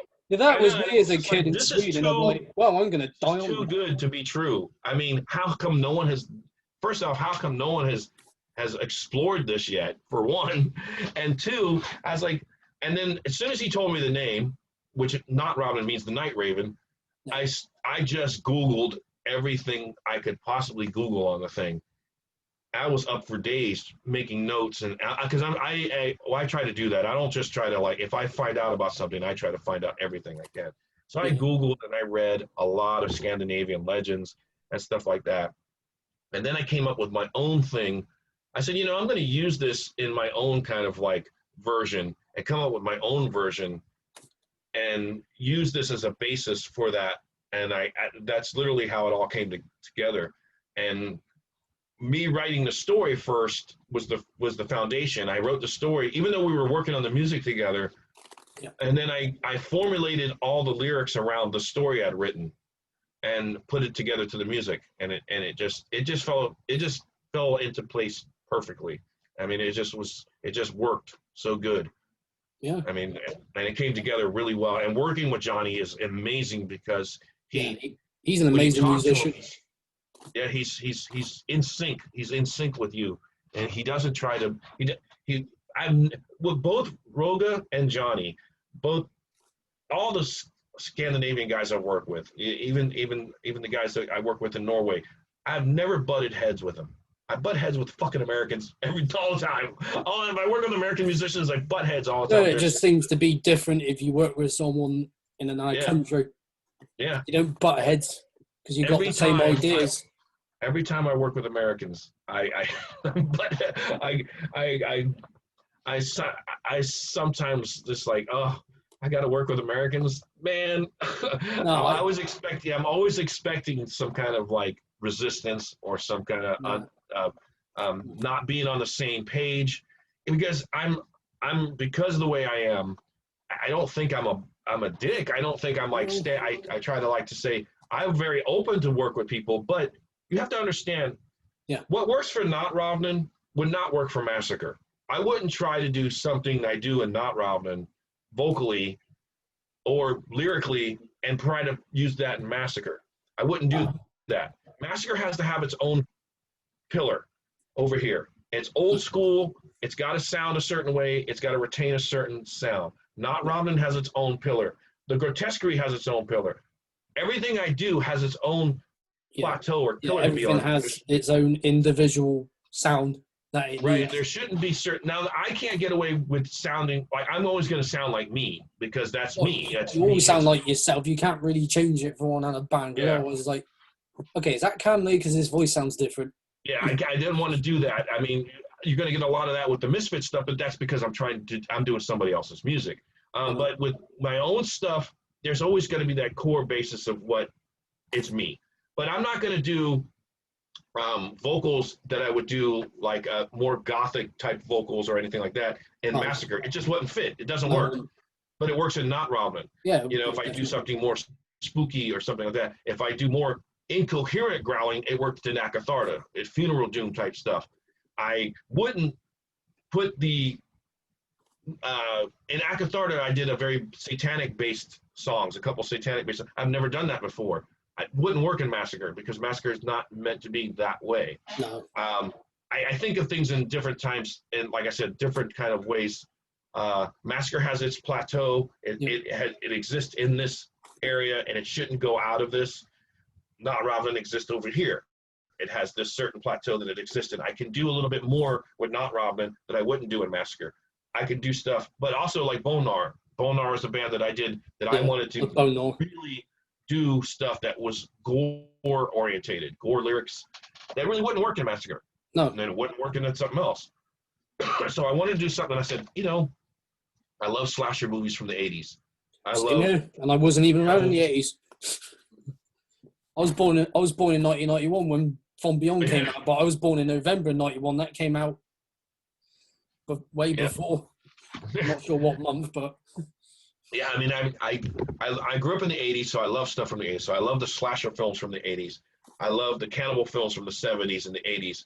I always wanted to do stuff that was like that, but kind of take a different kind of like approach to it. You know, you got bands like Cannibal Corpse out there that are doing it. You got bands, so many bands have done the gore thing, but I wanted to do it in a different kind of way where it was, I said, if I'm going to write about cannibalism, I'm not going to just write it about one song. You know, Impetigo is one of my favorite bands, and great. I want to take what those bands did, but I want to take it to like, I want Bonar to be a cannibal band. Everything about the whole concept is about cannibalism. Yeah. I noticed that with I'm trying to remember what album it is because it's got Cannibal Cookout on it. Yep. Make Them Die Slowly. A Hammer to Your Skull. Yep. Anthropophagus the Beast, which is every song is either cannibal based or based on a slasher film in some way, somehow, or based on a slasher movie. Hatchet Face is based on the Hatchet series, the series of Hatchet movies that came out. On the second album that we did, I have a song called Chrome Skull, which is based on the character Chrome Skull from oh man, my brain just went fried. Is that Laid to Rest? Yes, Laid to Rest. Yeah, because I've seen the first one. I haven't seen the second, but it's in the first. Yeah. So Chrome Skull is based on that character. I didn't want to write typical, tracks about Jason. I didn't want to write about, all the Leatherface. I did write about Leatherface on the first album, which is the Saw's Family. But I didn't want to write about typical slashers that everyone already done 1,000 times. I didn't want to write. I love Friday the 13th. Jason's one of my favorite characters.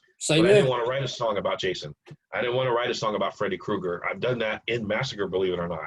And I didn't want to do typical slasher people that people say, oh, well, that's just done. 1,000 other bands have done that before.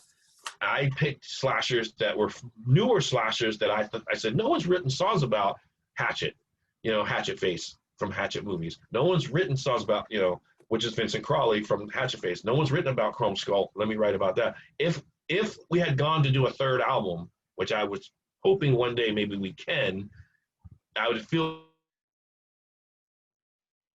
complete if we could do a third album. I feel like the trilogy is complete.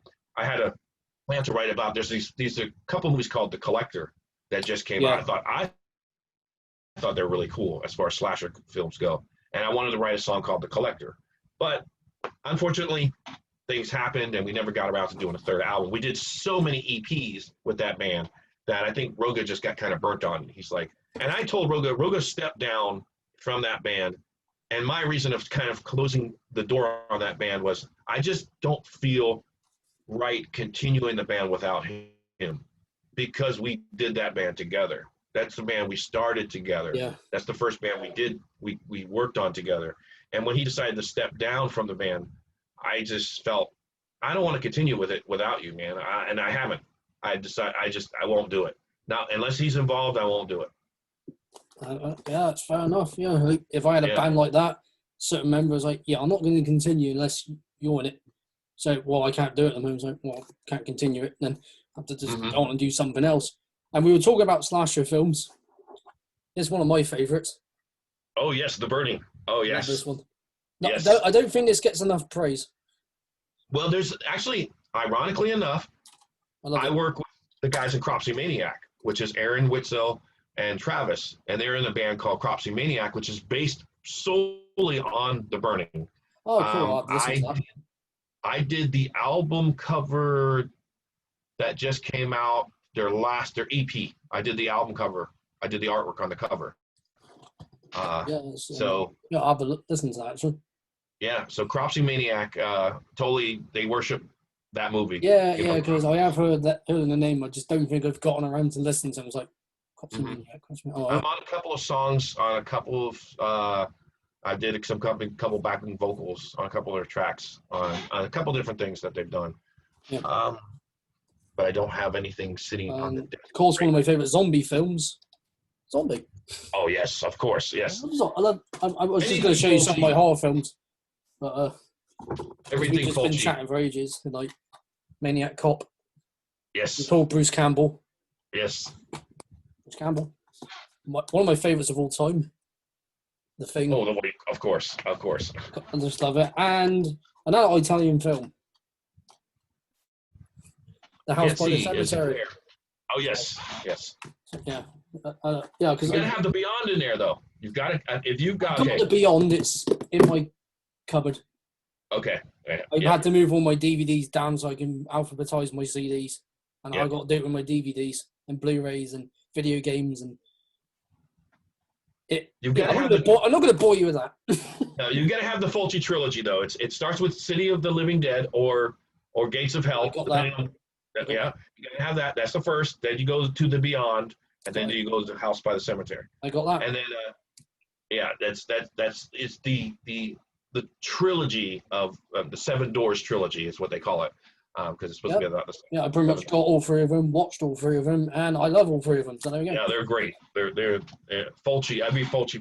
By the way, speaking of Fulci, there's a little thing. I'm going to share this with you right now on here that nobody else gets to see this yet. You also know that I was good friends with Killjoy from Necrophagia. I'm a big Necrophagia fan. Yeah. I was just recently asked to do some artwork. There's gonna be this Killjoy. I'm finally glad after all this time that he's starting to get recognition. Yeah, he's a great vocalist. Absolutely. There's gonna be this kind of like a tribute thing coming out, and I was asked to contribute some artwork to it.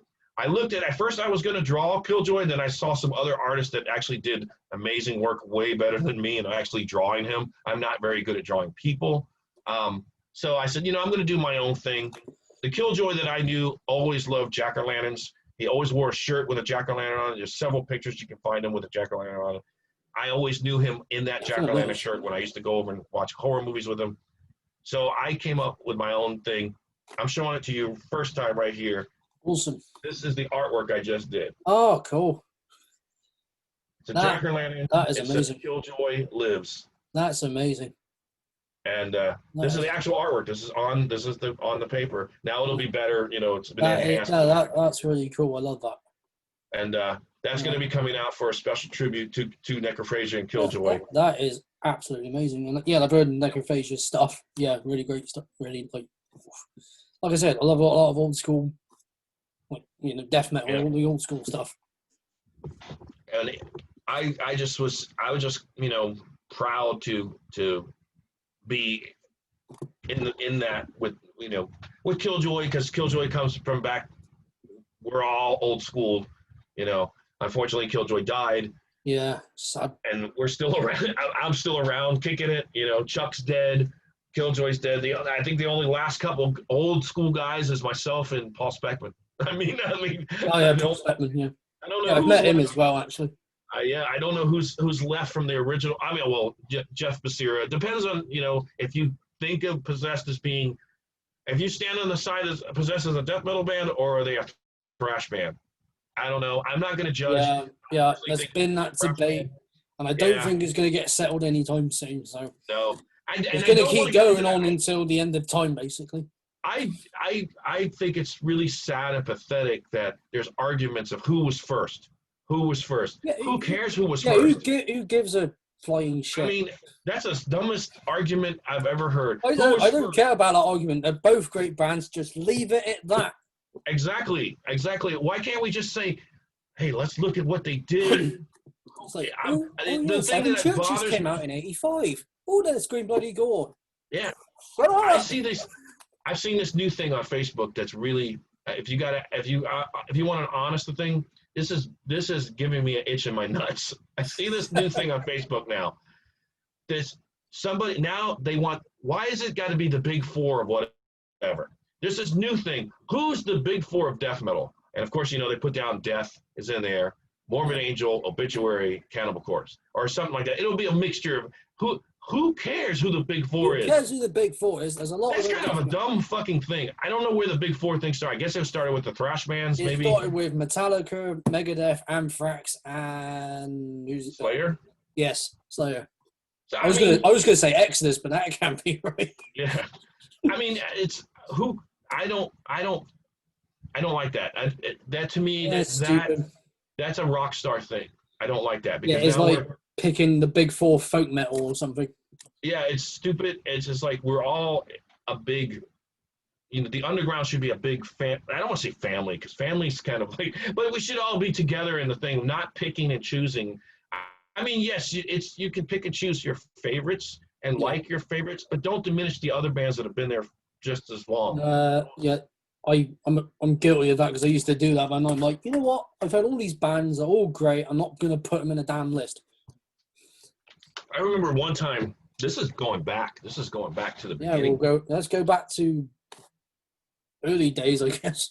Okay, I'll give you an example of an early day thing that used to bug me. I remember now. I love Carcass when Carcass first came out. I still love those first 2 albums. Yep. And I remember when General Surgery came out, and there was this split where people were like, "Oh well, they're just Carcass clones. I'm not going to listen to them." And I was like, "No, they're not. They're great. they're great. Sure, they're picking up they're taking on that whole medical kind of thing, but I'm not going to diss them just because Carcass did it first. They're great in there." And then I remember when Hemorrhage came out, it was the same thing. People were like, they're just doing what Carcass did. So it's great. It's great. It's like fans of Carcass, they're going to do it.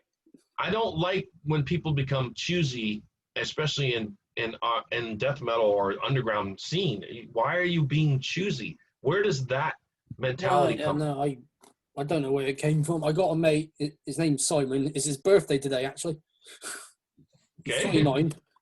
And he's pretty much, the stuff he listens to the most is Brutal Death, Death Doom, Gore Grind, and that's basically like his top 3 favorite genres.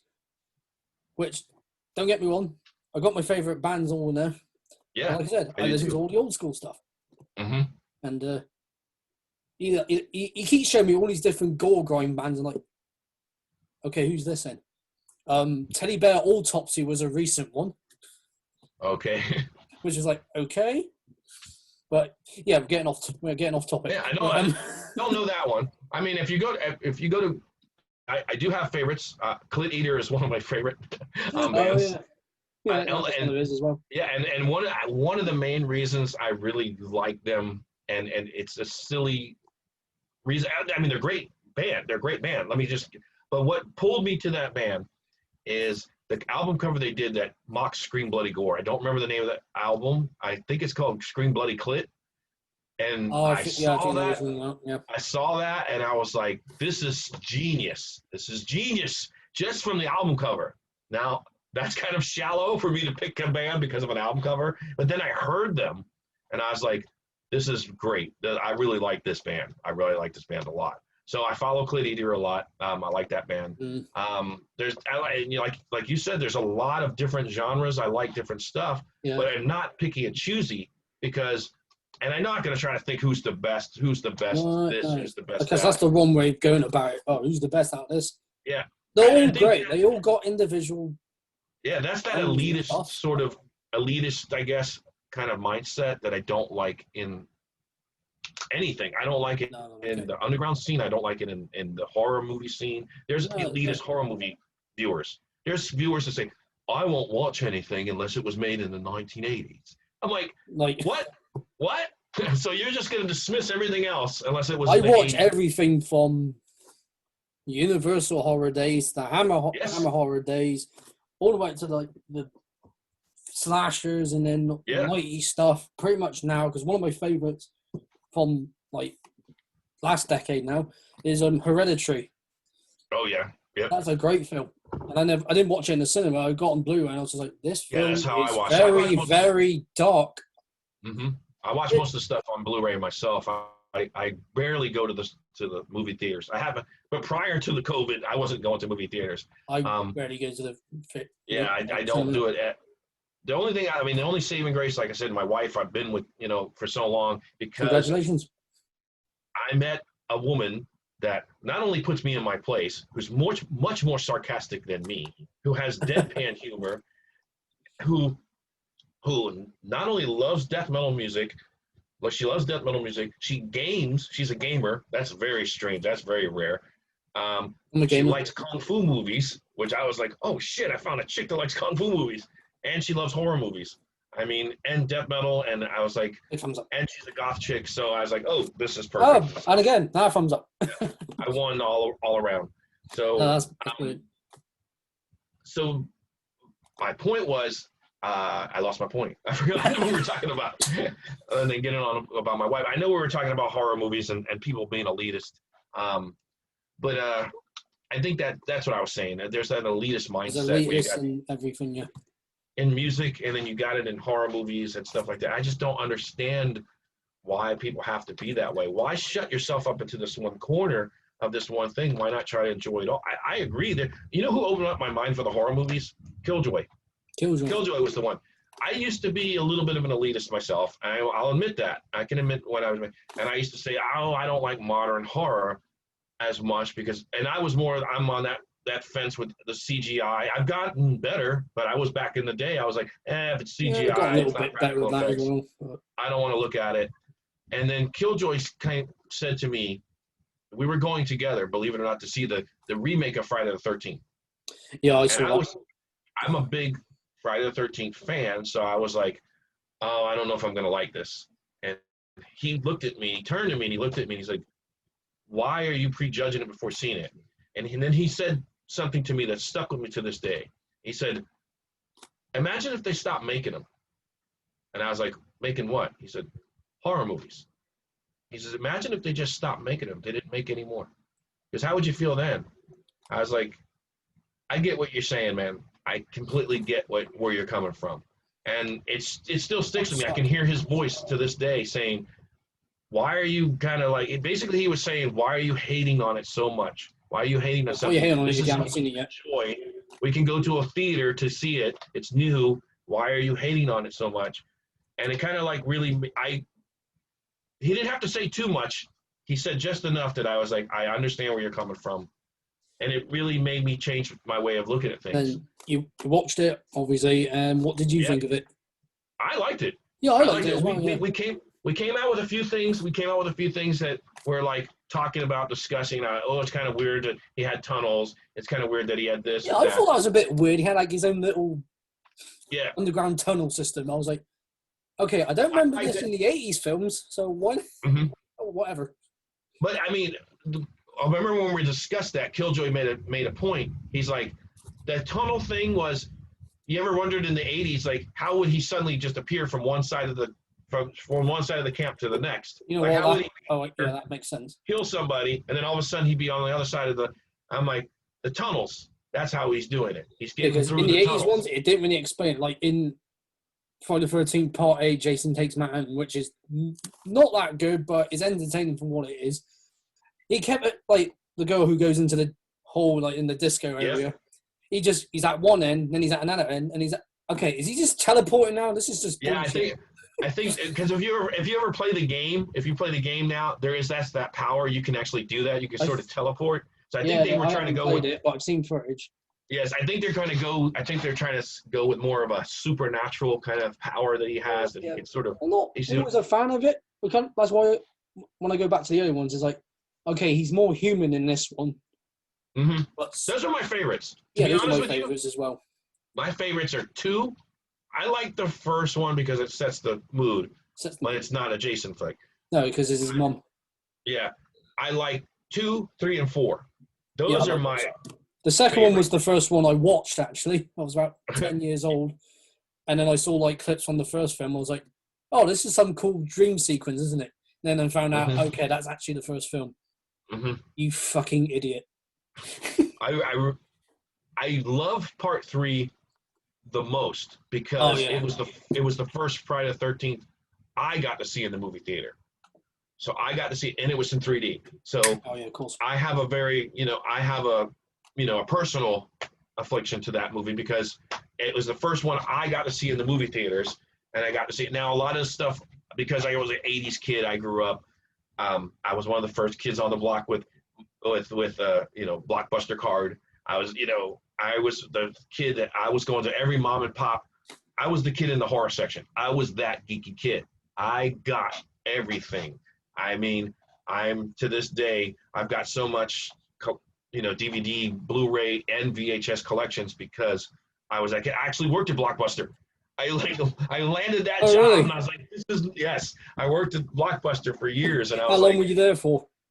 3 years. 3 years. 3 years I worked at Blockbuster. I was like, That's pretty cool. and a majority of my collection came from that. Now, I got into Blockbuster at the end of the VHS. So VHSs were getting phased out, and the DVDs were coming in.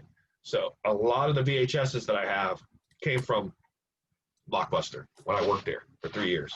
But yeah, so I worked for Blockbuster for 3 years, and that's what got me in Nice. with collecting, just getting so much of the collection. So all of it, and it's still Must have everything.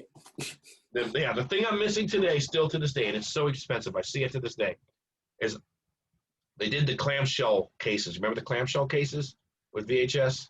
They were like the bigger cases. They weren't the slip cardboard cases. They were these kind of like, excuse me, plastic clamshell cases. Yeah, I can remember briefly because I used to go to Blockbuster a lot with my mum or my dad. We went to film, and then once we were done, we just bring it back. There used to be, there was this one that was on the shelf in every horror section in the 80s, in the 90s. You used to walk in, and they did this special cases, and one of them they did was this movie called The Dead Pit, and it was literally like the cases embossed and the zombies coming out of on the case itself, and it lights up. It used to have a button at the top of the case. You lit up, and the zombies' eyes would light up. And it's from the movie called The Dead Pit. I've searched for this for years. It's expensive if you find one. I'm sure half the people that have it, the lights are either broken or doesn't work anymore. But it's like a thing I've always searched for. It's just one of those things. And maybe it might have been just in America that they released it, because I know that in the UK they released different versions of stuff. Now, there is a UK version of Evil Dead 2 that I'm dying to find. It's a box of the VHS. I might have seen that. And it's like a painting. It's not an actual picture. It's like its own painting. It's like a UK artist painted it. It's amazing. It's amazing. Pictures of that on Google when I typed Evil Dead 2 just out of pure boredom because I'm trying to look at things. I thought, Evil Dead. And I think I've seen the image you're on about. Yeah, it's great. It was only a UK VHS at the time. I remember back in the day, you guys used PAL, and we have, I don't even know what we have. And I remember VHS's back, because when I first went to on your first European tour, which was in '91, which you were born, or '92, I think it was '92, actually, when we got over there. I remember buying a bunch of horror movies, and I remember the guy, I think it was Terry Butler in the band, he said, "You're not going to be able to play those at home." I was like, "Why?" He goes, "Well, they use a completely different system here." I was like, "Really?" I was bummed. I was completely bummed. I still have them. That's what I'm like with American DVDs. It's like, God damn it. And it's like, oh, you can't play that on your computer. Yeah. Oh, that's all right then. Yep. That's what I do. But yeah. Well, I have an all-region DVD player. I haven't gotten an all-region Blu-ray player yet because, believe it or not, you can play them on an Xbox. I have an Xbox. Yeah, you can do it on the PlayStation 4. Yeah, I just put them in the Xbox and they just play. So, I'm not sure. But I collect a lot of films. Like we're talking about horror, man. I get films even from Asia. I get films that never get released anywhere, or they barely get released. And there's actually a film that I've been into, because I get a lot of crazy Japanese stuff that they do some crazy. I love that stuff as well. So we can talk about that for ages. Yeah.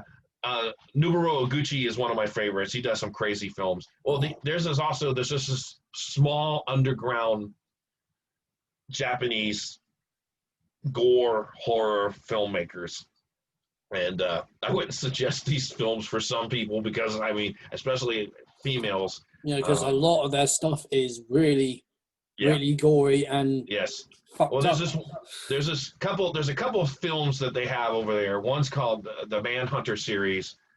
I can't believe there's a series of this films, but it's literally just a guy hunting women.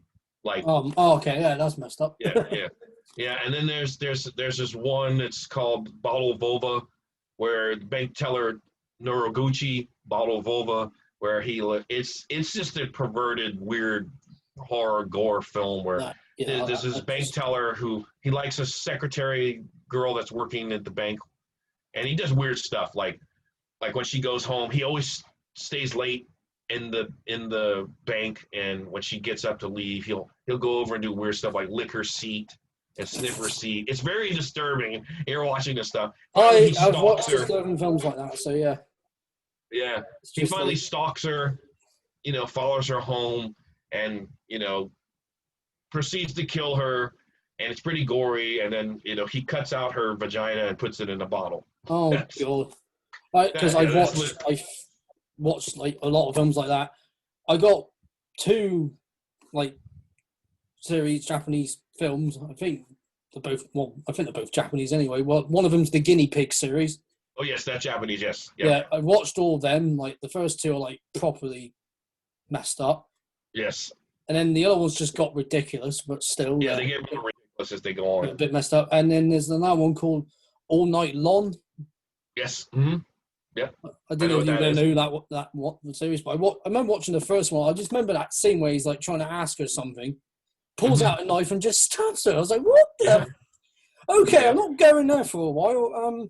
And then the other one's getting revenge on the ones who bullied him too much. And yeah, by the end of it, he's just killed them all. He's like, okay, if no one writes a song about this in like the next 20 years or whatever, I'm writing something. I don't suggest, like, when I put those in, my wife's like, you're watching one of those, aren't you? I'm like, yeah. She's like, I'm not staying. I'm like, yeah, you don't have to stay in here. You don't have to watch this. Like, you're watching one of those. Well, I'm leaving. I mean, it's just like, I don't watch that stuff. Like, I'm not sitting there, like, furiously masturbating or something to it, like some freak. I just watch it because it's like, I just watch it because it's like, okay, let's see how extreme this can possibly get. Because it's like, oh, man. I mean, some of it's so, it's extreme. You wouldn't want it to happen. It's like Tumbling Doll of Flesh. It's not a movie I would suggest to anybody because it is a rape movie and a dismemberment movie. And it's just like, but it's also like, I'm thinking, wow, like the actress, I don't know, maybe she might be drugged up. That's the other thing. My wife's always like, they're on drugs. They got to be so doped up they don't know what's happening. I'm like, yeah, but do you think if they were on drugs, they would really kill them? I mean, I don't want to watch a snuff film because a lot of people think Flowers of Flesh and Blood is a snuff film. I still question. Yeah, because Charlie Sheen thought it was a snuff film when we wanted it like banned or something. I still question it myself because even though there's the making of and you can watch the making of and you can see the actress supposedly laughing and smiling. Yeah. I still question it because where's that actress today? That's why I question it. She's probably a hermit or something, just doesn't come out. If you try to Google her name, there is nothing that comes up about her at all. I've Googled her name, just trying to find out. There's nothing. It's almost like a dead end. That is weird.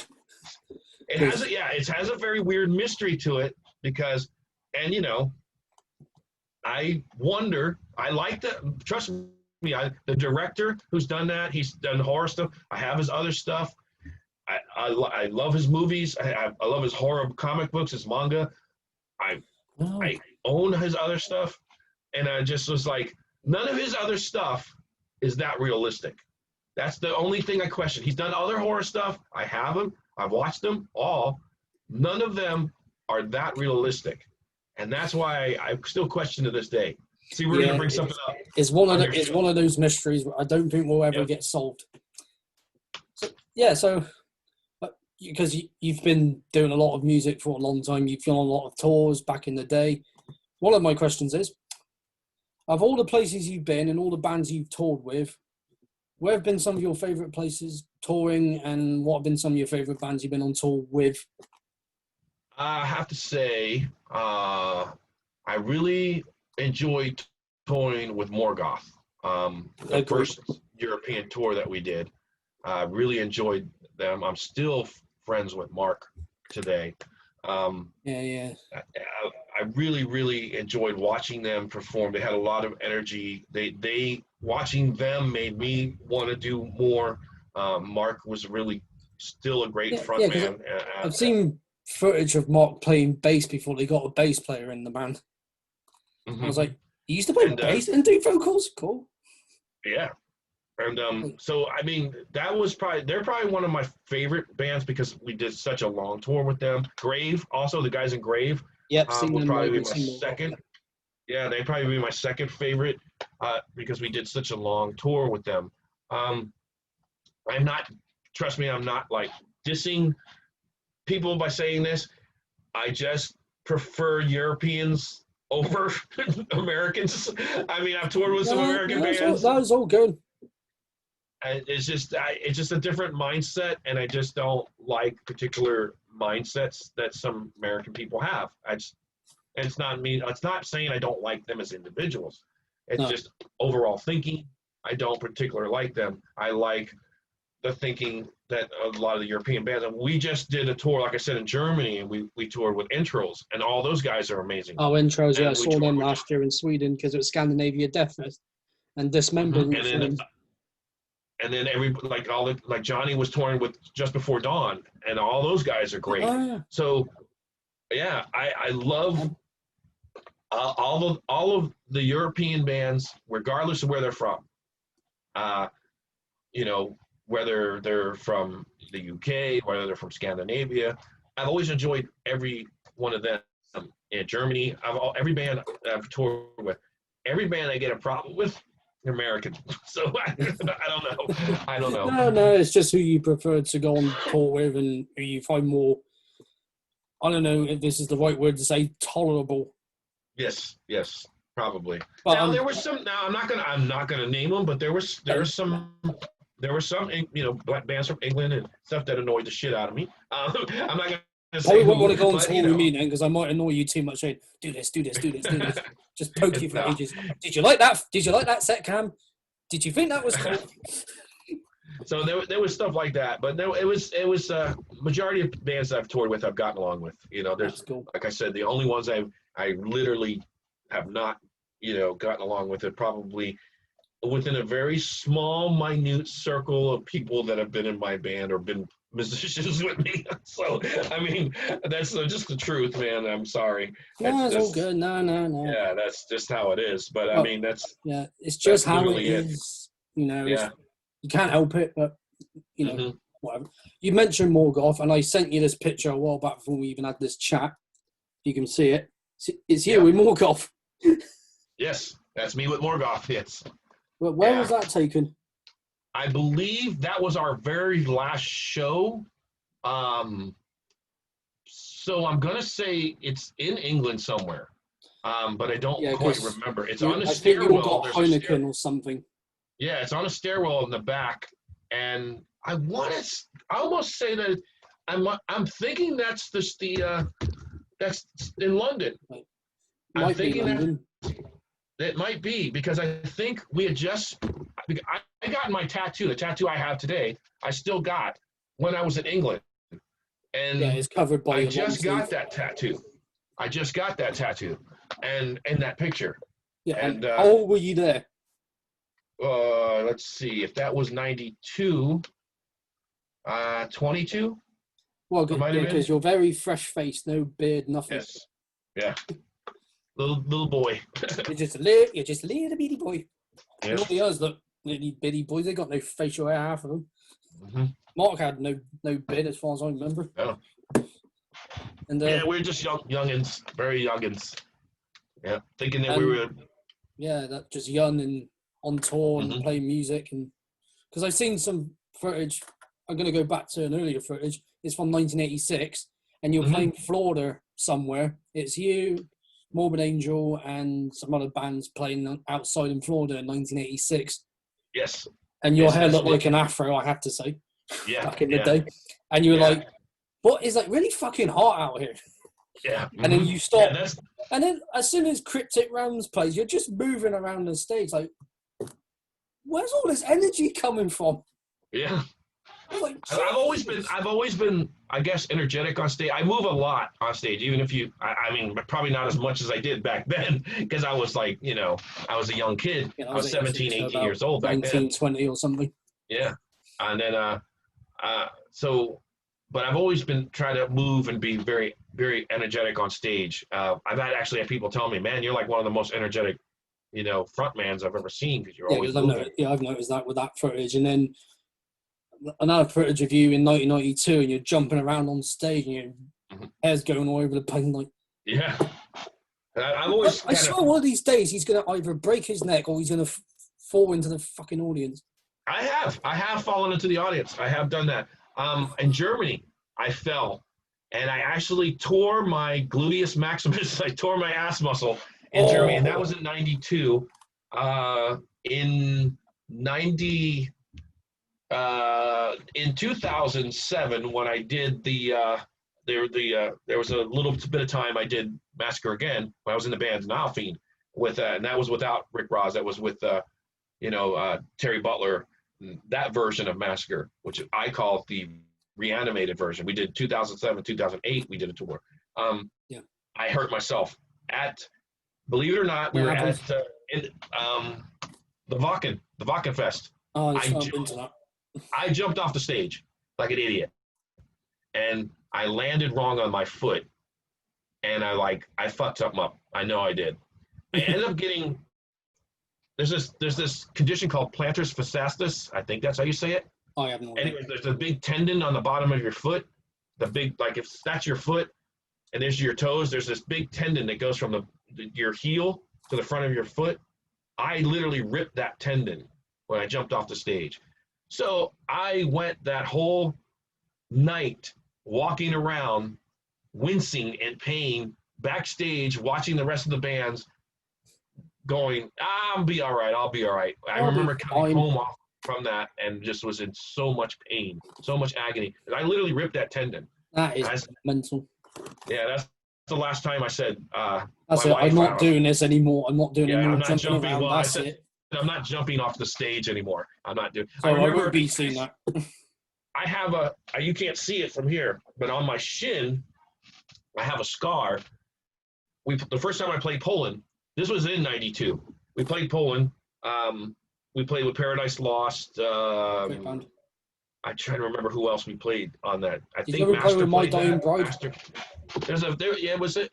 It was a festival, and I remember Paradise Lost was there. Sepultura was there. Yep. Master was there. I was an idiot, and I climbed the light rig. I was climbing the light rig while we're playing. I jumped down, and I gashed my shin. Oh. And so I should have had stitches. I was so bad. And I remember Demolition Hammer's drummer had alcohol, a bottle of alcohol with him, like rubbing alcohol. Yeah. And I remember him coming over and just splashing it on my leg, which was then intensely on fire. Ah! And I remember finishing the show with this bleeding, gasped leg. And I still have the scar to this day because I should have gotten stitches. So there has been some times I've gone a little crazy. I gotten hurt. Well, you learn from your mistakes, so you're not going to do that again. I'm not going to see that when I see you next year at UK Death Fest. You're just going to be either in one spot or you're just going to move around a little bit. I don't know. I'll move around a little bit. Move around a little bit, just not as much as you did in '86 or '92 or 2007. No, I'm 53. I can't move as much. Plus, I eat a lot, so I'm getting a little bit hefty. It's all good. Yeah. And also, we're also chatting on Facebook and that. You're a big H.P. Lovecraft fan. Yes, big time. Big. And I got a big book. Yes. I started reading Rats in the Wall. One of my favorites, actually. I'm only on the first few pages, but I was like, okay, this is going to get weirder. I know it is. Yeah. And At the Mountains of Madness, that's actually my favorite one in the book. Yes, I'd say At the Mountains of Madness, as far as like a full novella goes, that's I was just like, this is so long. All right, stop. That's great. As generic as it is, Call of Cthulhu, I've read it so many times, I know it by heart. Yeah, Call of Cthulhu is great. If Dream Quest of Unknown Kadath, these are just off the top of my head. Shadow over Innsmouth is really cool. Even the cast, I'm trying to remember. Shorter ones that are really good. I like The Lurking Fear. I like The Lurking Fear a lot. From Beyond is actually a short story. It's From Beyond, believe it or not, even though the album's called From Beyond, the story itself isn't as inspirational as the movie that came out. that was based on I've it. seen them. That's how I knew about Lovecraft, because of the reanimated film Oh and yeah. From Beyond film. I didn't know who Lovecraft was, and then I looked him up. He's like, okay, he's been dead since 1937. Hmm. Okay. And if you read a lot of his stuff, you find out, you know, a lot of people. I mean, this is a big thing now in the world of everybody's racist. A big thing is like Yeah, people say, well, "Oh, it was the times he racist." grew up in as well, so. Yeah, yeah. I mean, yeah, he was a racist. Unfortunately, you know. I mean, if you read it, you can read Yeah, it in his I'm stories. like, okay, he's racist, but I look past that because he wrote all these great stories. Yeah, I don't like him as a that's the thing. racist, but as an author, great. Yeah, and it's great. Well, I mean, the guy obviously he was a little nuts. I mean, his mom, his dad were nuts. They were in, Yep. you know, put him into the nut house. Put him in He the lived. nut house. Yeah, he grew up kind of like a repressed person. His Because that's mom all kept the him. stories in there, Yeah, yep. all of them. His Yeah, mom but yeah, kept him in a. he grew up like, just. He was a recluse before the recluse. He was a recluse before it was even a thing. Yeah, it's like he was recluse before it was even cool. I know it was. He was kept it locked up by his mother. His own mother used to His mother was keep just him like, locked up. no, you can't Yeah. socialize with people. Yeah. You're not allowed.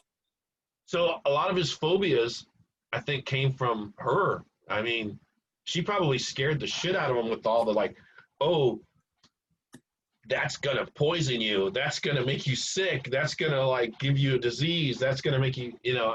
I'm sure that's where a lot of his stuff. Well, yeah, Because that's kind of ironic because he died of cancer. I know. I think one of his revulsions is literally because they lived. You know, he lived in a port side, you know, town. And I can imagine that he's this, you know, he's this little kid. He's locked up and he's upstairs, probably looking out at all these fishing boats coming in, and they're probably pulling up all these things. Now he's not allowed outside. You got to remember, he's totally not allowed outside. Yeah, he grew up in an area in Providence. That's where he was Yeah, from. he's probably like stuck in this house in Providence, looking out the window because that's the only thing he could do to see outside. He sees all these fishing boats coming in, fishermen pulling in boats and stuff.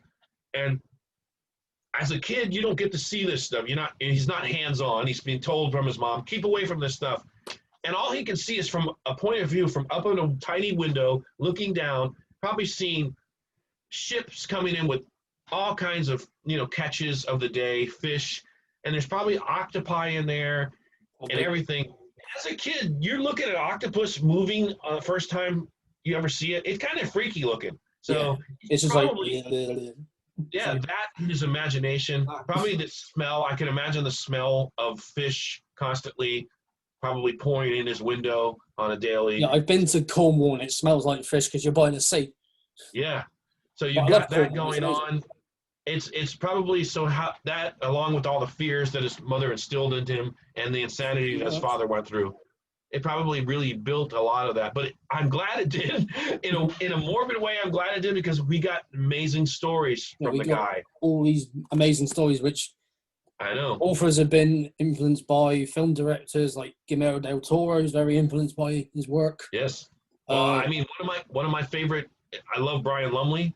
You know, he's an author from there, and he's written the Necroscope series. But even before the Necroscope series, he wrote the Titus Crow series, which is really based on Lovecraft and has Cthulhu in it, and he expands it. So Brian Lumley has done a lot for my love of Lovecraft. Yeah, where did that start? You love probably right just before Massacre. Right. So right before, not during Massacre. No, it was just right before. It was during my transition when I was just getting out of death. I was reading a lot. I've always read a lot ever since I was little, and I came across there was this publishing company called Del Rey Books, and they would put out these little paperbacks, like, you know, and of course the famous obituary album cover. They used the artwork from those, which was a Lovecraft book. Cool. That Cause of Death, the eyeball, that's actually cool. from the Del Rey books, the Lovecraft books. I randomly picked up, I used to go to the dollar bin. I'd go to the bookstore and they would have a bin for $1, all these books that they were trying to get rid of. They were marked down and they would be $1. And Okay. I always gravitate towards the horror section. Anything that was horror, I wanted to. And I remember grabbing a bunch of dollar books for horror that were horror, and one of them was one of the Del Rey Lovecraft books, and this was 1984. I remember it was the end of 84. It might have been 85 actually. It might have been 1985. And I grabbed a bunch of books from the bookstore. It was called a Walden bookstore. I bought a bunch of dollar books, and that happened to be the Lovecraft's book, which I still have to today. I don't have it in this room. I have this still to this day. I have this book. That's cool. Bought it, and it was the one with the lurking fear in it. Yeah, I think I read that one already. Yeah. Yeah. I think it's one of his shorter ones, isn't it? Yeah, it's a short one. Yeah, I've read that because it's at the top, like at the top on the page somewhere. I think it has the lurking fear, the tomb. I want to say the rats in the wall. The thing on the doorstep. Maybe Dunwich Horror's in that. Yeah, Dunwich Horror's in this book. Yes, that's in there. That's one of my favorites. Really like that. I think that was one of the ones I read already. But I was like, oh, At the Mountains of Madness is in this book. I'll read that because it's a long one. I was just like, how long is this book? How long are they going to go about this expedition? Oh, cool, something's happening. Mm-hmm. It's slow building. It pretty much started from that, and it was so weird because at the same time that I got into Lovecraft, Metallica came out with Ride the Lightning. Yeah, I remember that. It's like, oh, okay, this is kind of neat. And then they had a song. I'm getting into Lovecraft at the same time they wrote a song about it. Like, actually, I hadn't read Call of Cthulhu yet when they came out with their song, and I was like, that made me say I want to go read Call of Cthulhu. So I read Call of Cthulhu because of their Call of Cthulhu. So, but it was all kind of like I said, it's synchronicity. It all kind of happened pretty much in the 80s. Metallica came out with a song. I was reading it in picking up in novels, and of course then Reanimator came out, and I was like, what? Like, this is the greatest I love that film. And then shortly after that, From Beyond. And it was weird because From Beyond, the movie, came out in sync when we were writing the song. Like it just came together, like all together at the same time. And even though the book, the story is only the very first 5 minutes of the movie, which is, that's crazy. Okay. They didn't use the whole book. Okay. The rest of the movie is just Stuart. It's like, let's make it. Oh, it's used like the first 5 minutes, and let's just make it along the way.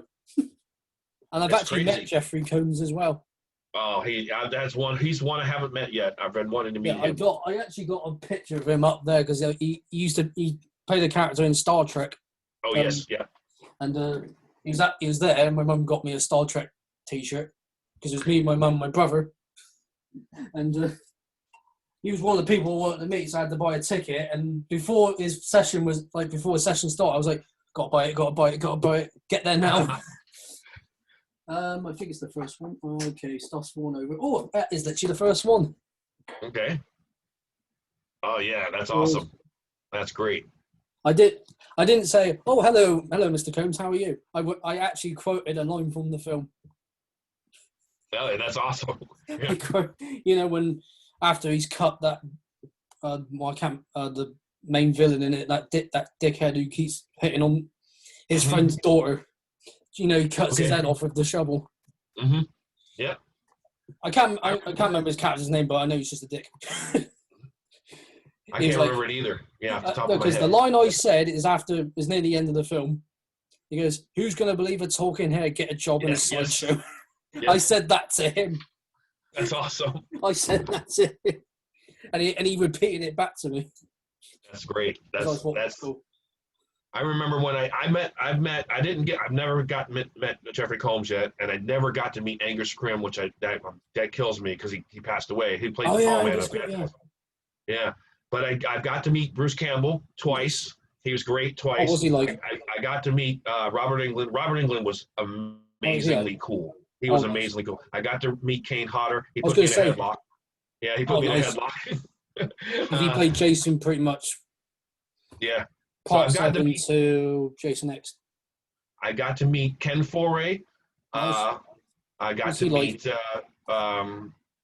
I was standing in line to talk to. Oh crap! I can't remember. Blah blah. Candyman. Tony. Tony Todd. Yeah, Tony Todd. I was standing in line to talk to Tony Todd, Love and Candyman. I got pulled away. So I'm standing in line to talk to Tony Todd. I got pulled away from my friend frantically because he's like, "You're not gonna believe who's outside this door right now." And I'm like, "Okay, I'm standing in line for Tony Todd." He's like, "No, you're gonna like this better." And he pulls me outside, and we go outside. There was a smoking section, and George Romero standing right there smoking a cigarette. And I literally was like, I was so nervous, I didn't know what to say. I was like, so I only said, I was trying to be cool, and I'm like, I pulled a cigarette out. I'm like, "George, can I get a light?" And George Romero lit my cigarette. And Nice. that's all I said to him. And my friend's like, "Dude, you're a George Romero fan, and all you said asking for was a fucking light for off." Well, because what are you gonna do? What are you gonna do at that moment? I know. That was a moment I was starstruck. And nothing was coming to mind. Yeah, because I was like that with Jeffrey Combs. I thought, well, I'm not going to say the typical thing. I was starstruck when I saw him, but I was like, I'm not going to say, "Oh, hello, how are you?" I thought, who's going to believe we're talking there? I thought, just say that. I literally had it planned out before I got in there.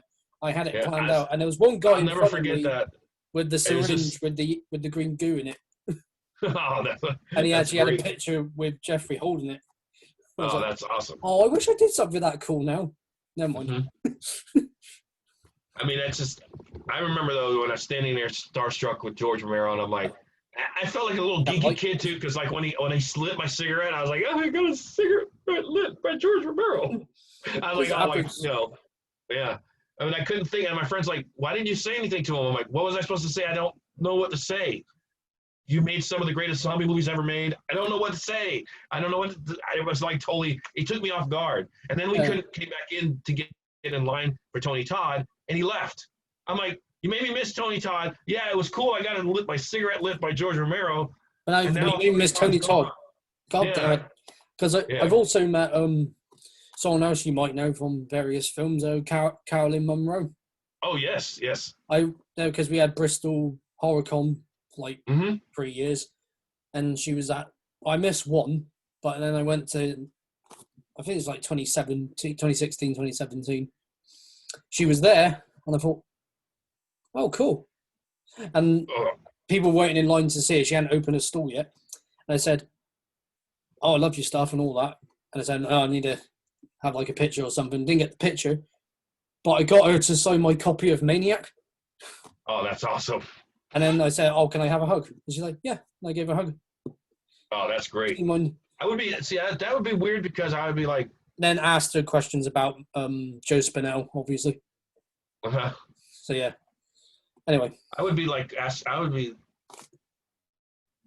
kind of probably starstruck with her too, but I would be thinking about like, all right, not only the horror, not of course Maniac, of course, but then I would be like, I really liked you in that suit in Sinbad. Oh, yeah. You looked really hot in that. I completely forgot she was in that, and I was like, yes, my gosh. Yeah. And then I asked her on her way out from the venue, because I remember she was in Sinbad. I said, "Oh, what was she like? What was it like to work with Tom Baker?" You then became Doctor Who like right after that. Mm-hmm.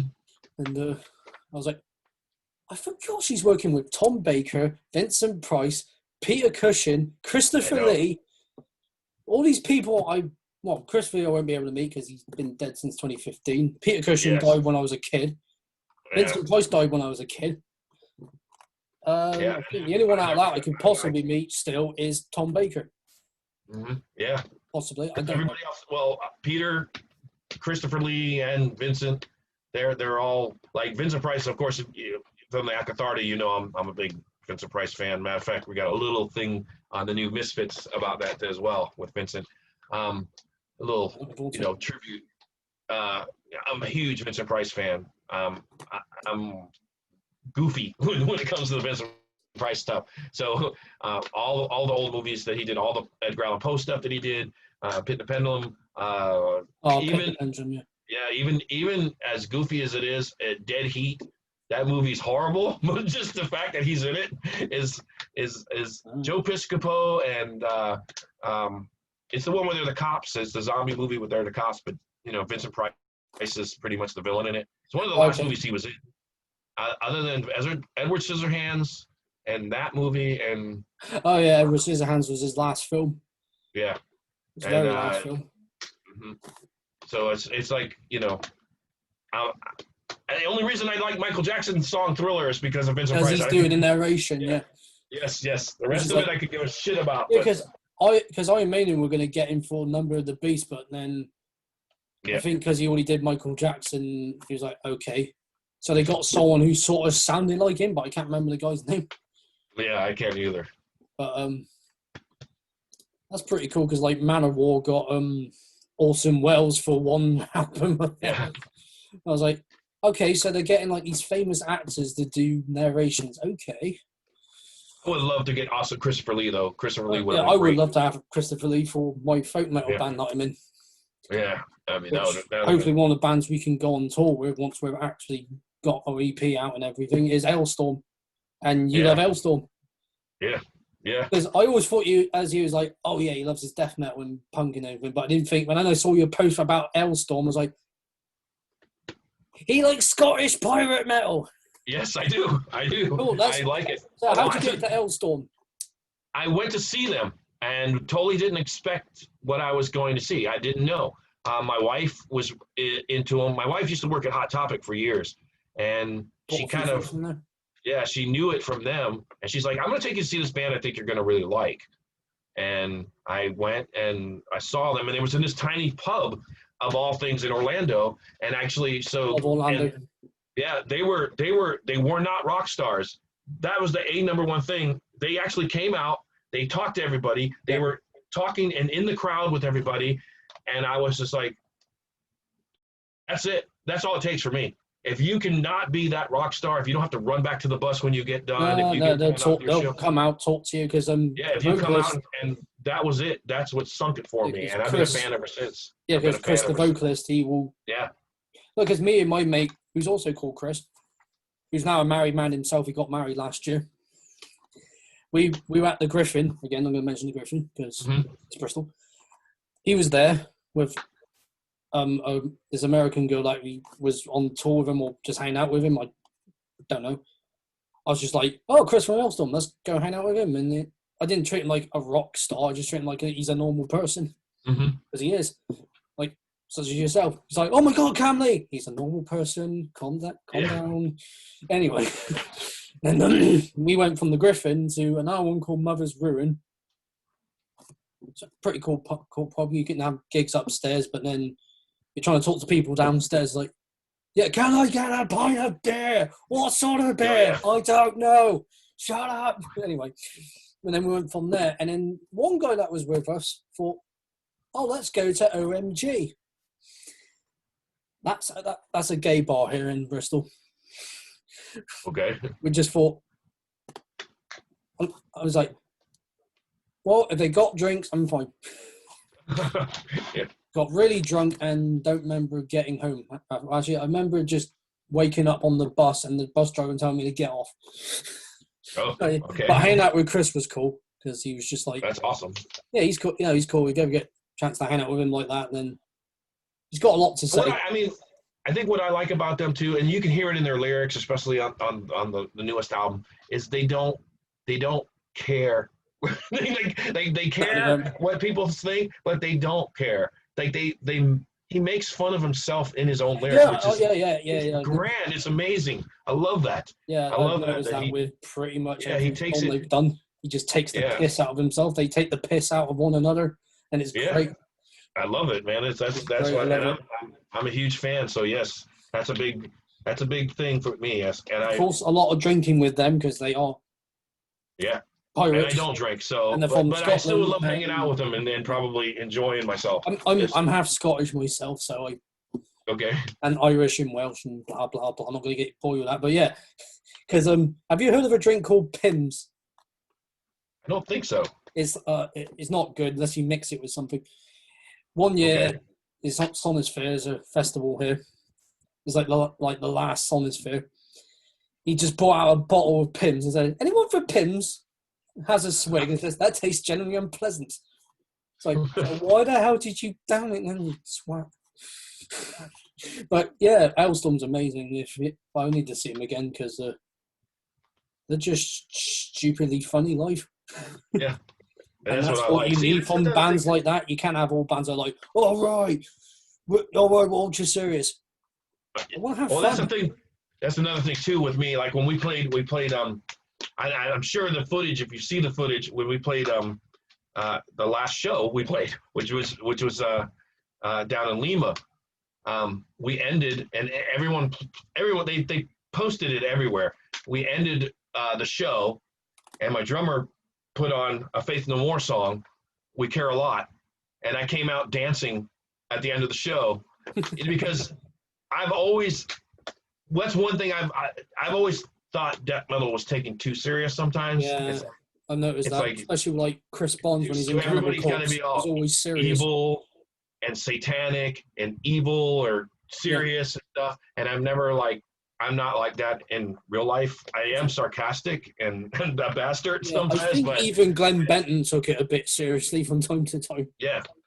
And it's just like, I never took it that way. So I always try to be more the comedian, which and sometimes that's what we need. We don't want ultra serious bloody death metal musicians or musicians in any other genre of metal. Otherwise it's just going to be like, okay, you're boring me now. Yeah. Well, I mean, there's some people used to get mad at me, say that it's a split though. It's like you have some people that enjoy my banter, and some people, you'd have that one or two person that was like, "Shut up and play music," and I'm like, I finally broke down and said, I do this for a reason, guys. I'm talking so these guys back here can get a breath. So they get a breath, tune their guitars or. So this old man over here to my left, this old bastard over here playing bass, who's 56 years old, he can get, he can get a breath. So it's good to have banter. Otherwise, if you just go right next song in, it's like have a bit of banter first, because that's what you need. So I've done that. I remember. I think we were just when we were in. Holland, I believe, or wherever we played. I don't even remember where we played. We were over in Germany, and then we went to I remember seeing online somebody the next day, because I'm going to see what people are saying. I remember some chick was complaining. He talked too much. And then a lot of people, I didn't have to say anything. Everybody else jumped in and attacked her. I actually had to come to her defense. I'm like, hey guys, come on, leave her alone. Come on, guys, just calm down. Yeah, it's her opinion. If she thought I talked too much, she still stayed the whole show. That's what I said. She enjoyed it, and she actually wrote back and said, thank you. I did enjoy the show. It's just I don't understand English very good, and you talk a lot and you talk fast. I'm like, okay. If I go to a Japanese show, I don't expect to understand them when they're speaking, but okay. yeah, I can get it. I understand what you're talking about. So that's generally it. That's it. Really? Yeah, like I said, just got to have a bit of banter. Now you pretty much record all your own stuff from home, basically, now. Right, yeah. When you do that, do you need to be in a certain mood to do that, or do you have some sort of ritual that you got to do first? I believe it or not, I just come out and I do a Camley wipeout. I do a couple haze to get my voice warmed up, and then that's about it. Yeah, just a couple and then I wanted to hear that before. I was like, oh, if I just ended it now, like, oh crap, I forgot I didn't ask him to do the.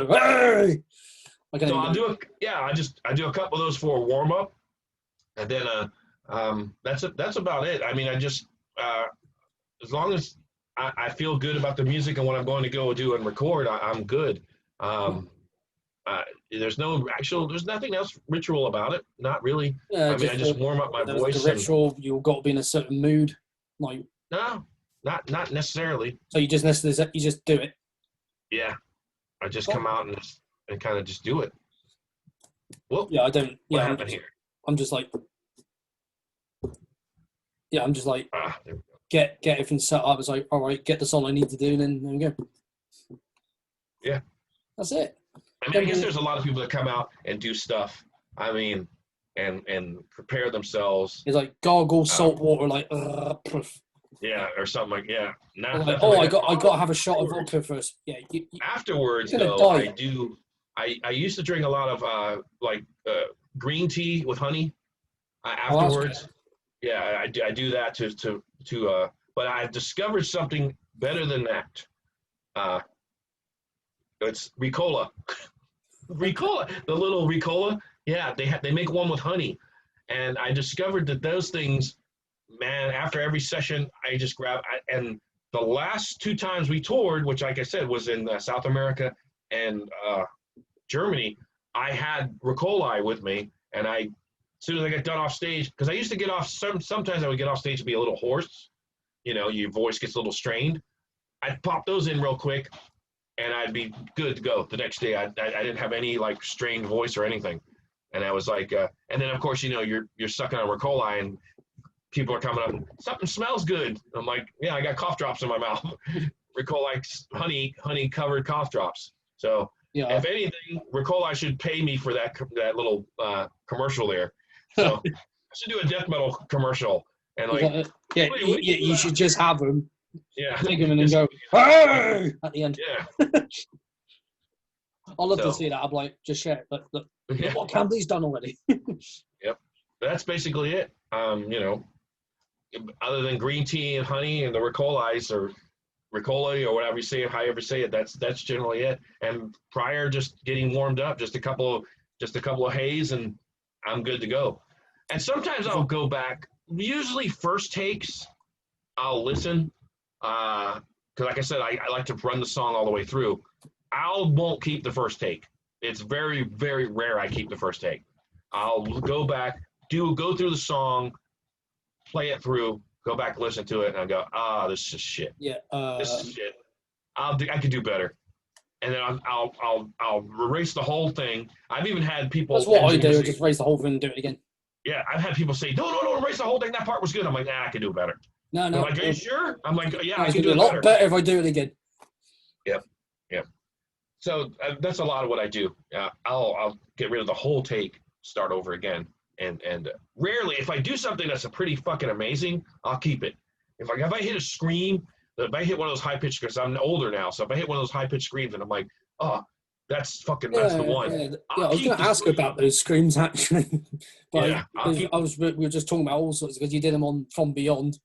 Mm-hmm. Did they just look like they just come out of nowhere? Yeah, they do. I don't do them as intensely as I used to because, of course, I'm older now.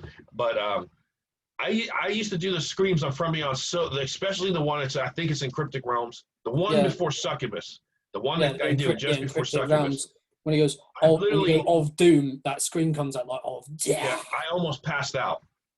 That's how intense that scream is. That's the one that comes in on Succubus on the recording. I almost passed out. I got a pain right here. I was like, oh shit. That's probably not good. Okay, what's going on? Got a fucking brain aneurysm. So I don't do them as intensely as I used to. I've learned how to control and try to do it. I'll still once in a while I'll hit a scream where I start to feel a little bit of pain. I'm like, oh shit, I better stop. Stop. I'm fine. Mm-hmm. All right, 10 minutes. Yeah. Okay, good.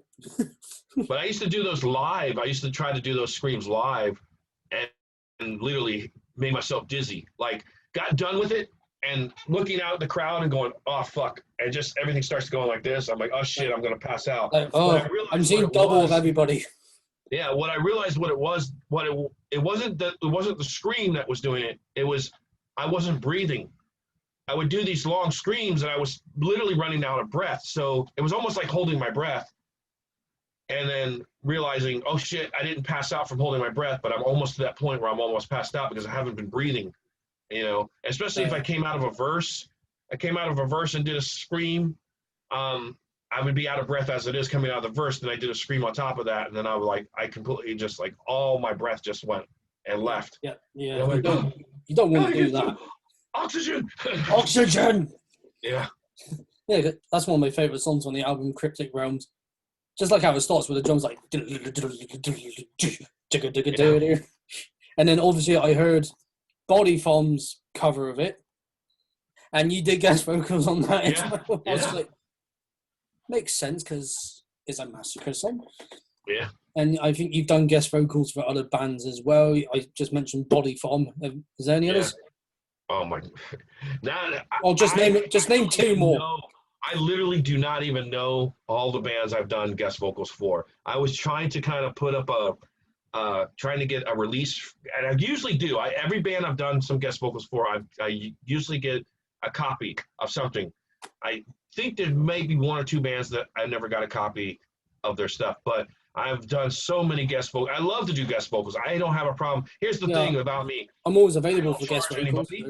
I've never charged anybody. I think in the beginning, I may have a couple people, I asked them for money, but it wasn't for me. It was because at the beginning, I didn't have a home studio. No. And I used to have to go to a studio. I had to go to a recording studio to pay and record a session. So I would always ask, hey, if you want me to do this, they need $100. It's not for me. I'm not pocketing this money. This money goes to this recording session. But now that I have a home studio, I will do it no problem. If I like the band, I've had some people contact me and say, hey man, would you do vocals for me? I'm like, let me listen to your band. And I'm like, oh man, I can't do it. I'm sorry. I don't like telling them they suck. I don't do that. I'm just like, no, I don't really, I can't do it. But generally I've done just about I won't be able to do my vocals for this. Yeah, everyone's asked me. I have no problem doing it, and I do it. I'm proud to do it. I have no problem ever recording vocals for anybody. I'm not going to charge anybody, especially now that I have my own home studio.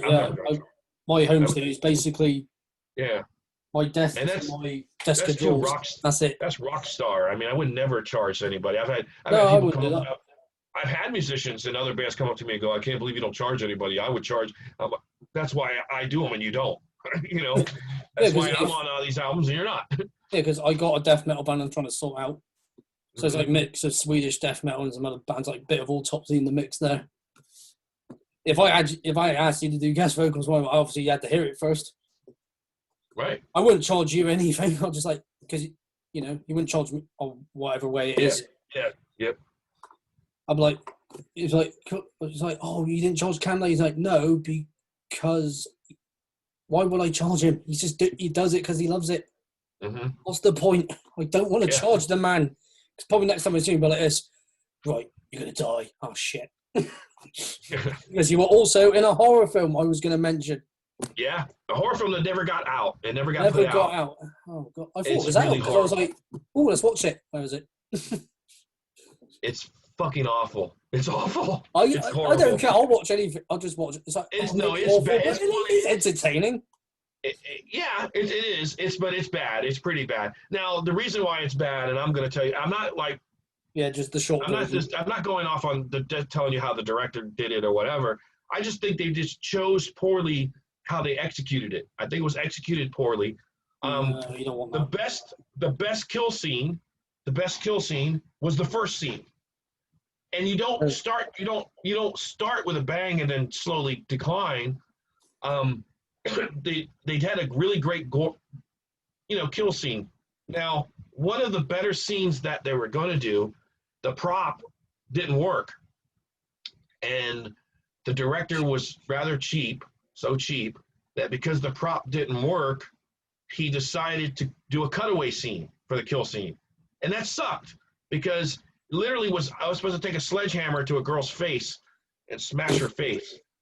Now what happened was the prop didn't work because what happened was the fake head that they had, the effects people only had one shot at this, and they broke the head before it got on film.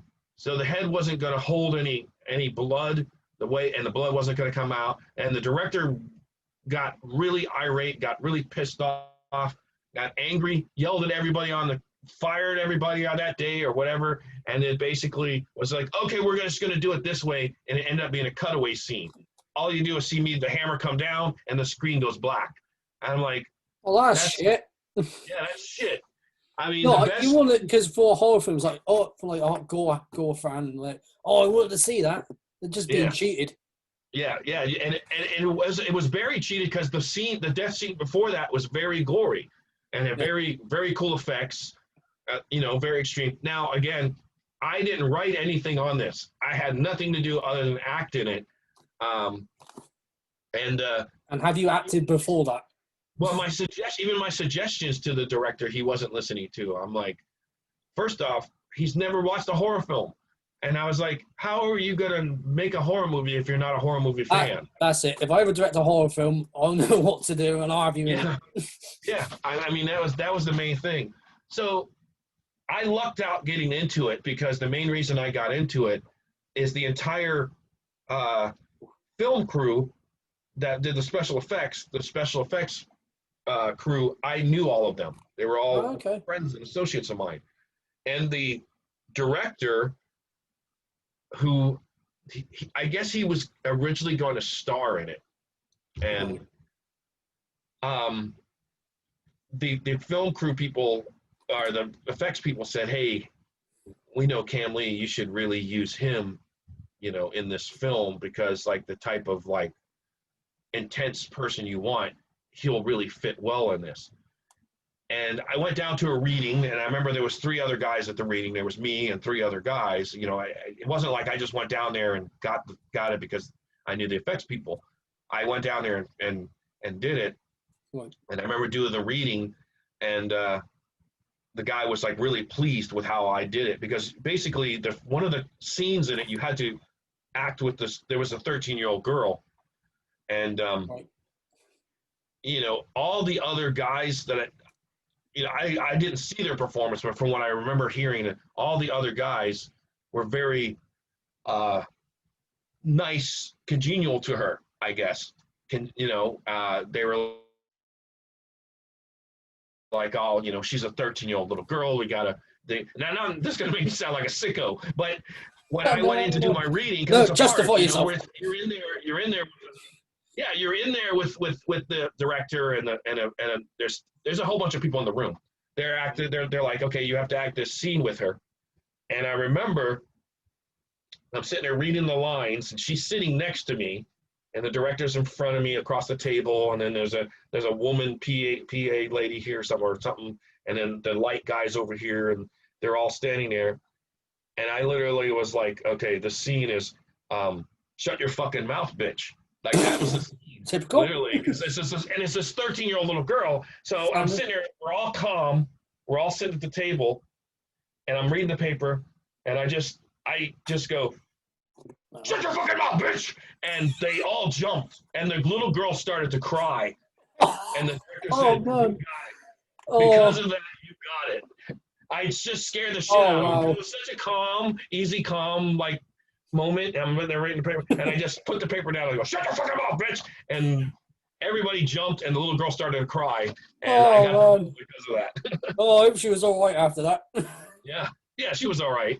But in the scene before that, when we actually filmed the scene, I felt so bad. I had these really big boots on, these motorcycle boots that I was wearing, and we literally was on the filming scene, and this poor little girl, this was a kidnapping scene, and she's wearing flip-flops. I'm wearing these big, giant motorcycle boots. I don't know. I can't tell where I'm stepping.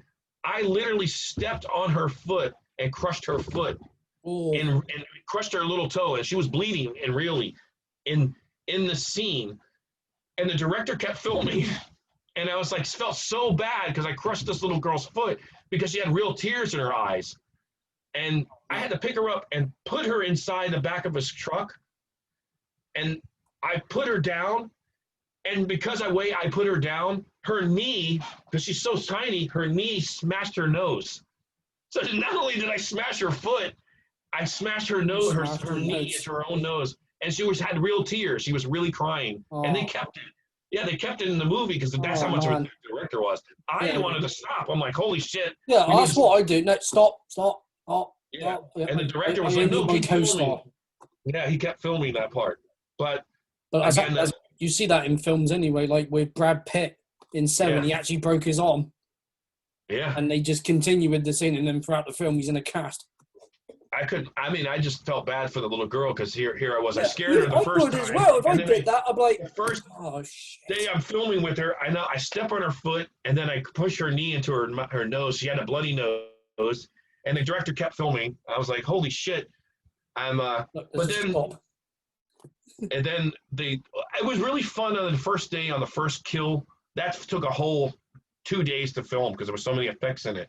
That was fun to do. But as I said, each kill got less and less. The second kill was kind of neat. It was a girl, like I was supposed to, the character, not me, but the character was supposed to capture her, tie her to a table, electrocute her, and then I was going to cut her leg off with a hacksaw. That scene was really cool. That was the scene where she was supposed to get her head smashed at the end with the sledgehammer, and of course they broke the head, and something went wrong with the blood effects or something. So the director got really pissed, and it was the middle of summer. I remember it was summer when we were filming, and they turned a garage. They had a garage where the set was. It was a garage, no air conditioning, no fans, nothing, and they dressed it up to be like a basement. So it was literally supposed to be a basement. So it had all this heavy tarps hanging and everything, which made it 10 times worse and more uncomfortable to be in there filming during the hot middle of the summer. And it was just an uncomfortable. Yeah, it was uncomfortable filming. And my death scene's pretty cool, but it's pretty gory. My death scene, they take a skill saw across my intestines. But again, just like real horror movies, you hear about this stuff. They used real pig's blood, big pig guts, and they smelled. They were bad. They were spoiled. Man. Yeah. And that just reminds me of Day of the Dead when where Rhodes gets ripped in half and they used pig's guts, it was real pig's guts, and they just rotted, but they still had to use them. Mm-hmm. Same thing here. Real intestines, real middle of summer, stinky pig guts. They put them all over me. I remember falling out. Now here's the thing. The only time the director and I actually did clash was on this. The way the girl was supposed to cut me open was, I said, okay, if she cuts me there, because it's below where my pants would be, my pants would fall down. It just makes sense. And the director's like, nah, we don't want any frontal male nudity. I'm like, well, I don't want to show my junk in front of the camera either, but my pants would literally fall down because you just have a cut there. But they kind of cheated it. And then the director said, well, actually, I like that idea. So let's go to, and he had the special effects people fashion fake testicles.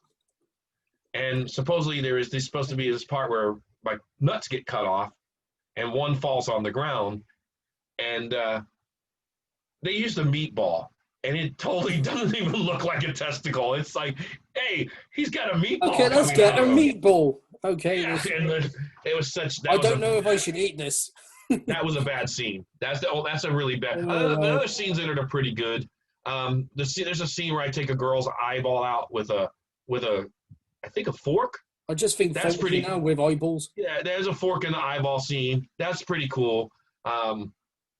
There is a cutaway scene, which I'm glad they did cut away, which it did. I was supposed to take a curling iron and shove it up a girl's vagina. Oh, but no. It was more of a scene where it goes up, she screams, she actually vomits. They show up close up her vomiting, and then I pull back, and then it's just smoking. You can just see the thing they cut that. Yeah, they didn't show that. They didn't show the insertion scene, but they did show the scene where I take the curling iron and supposedly put it up inside of her. That was the coup de grace, the end of her. So, and I guess in that film, it's just a massive pain in the ass to do, I guess. Yeah, it was. I mean, it was fun, but also learning, an irate director who didn't really know what he was doing. There was just a few things that I didn't understand the motivation of the character. I think that was the main thing. I'm just this killer who's just randomly killing these girls just because they did him wrong in high school. And I just felt like the motivation, there wasn't enough motivation. I almost felt like this was the director's way of getting back at something that happened to him in high school. That's what I felt like. I'm like, am I living your life? Because I kept asking him, I was like, what is my motivation in this scene? And he was just like, oh, well, you're staring at her through the car, breathing heavy. Okay, anyone can do that if they're being cast as a killer. Anybody can do that. Yeah, yeah. I mean, I there mean, was a lot of like that was that. me. It was, What's my motivation? What am I doing? yeah, it was, yeah. There was a lot of that, and he kept saying, "Oh, you're just angry." I'm like, "Okay, yeah, okay, I'm Okay, angry." I'm angry. What am I angry Okay, at? yeah. So it was a lot of that. So it was a lot Yeah, of that. just a But lot of that. it was fun.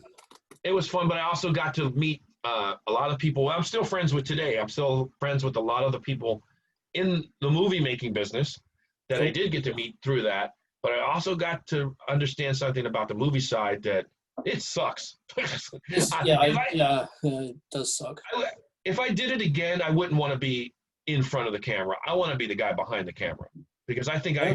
I mean, I saw these directors. I've seen a lot of what I met a lot of directors. I've seen what they do, and I'm not trying to boast myself, but I think I could do a fucking hell of a lot better than these guys do. Yeah, if you A hell of direct a film, I'll be in it. Yeah, I would love to direct a Because film. That'd I be starred in a mate of mine's film last year, and it's on them. yeah. Is on the channel Vimeo. Mm-hmm. Just actually, I'll send you a link to it a bit later. Okay. And Okay. and also watch the first film he did. I'm not in that one. I'm in the sequel. I'm just Okay. playing a metalhead, but he's a bit more of a dickhead. Okay. Just Okay. saying that. But All right. yeah, we might as well wrap up soon. Because I Okay. need Yeah. to eat, and you probably need to do some stuff. Mm-hmm.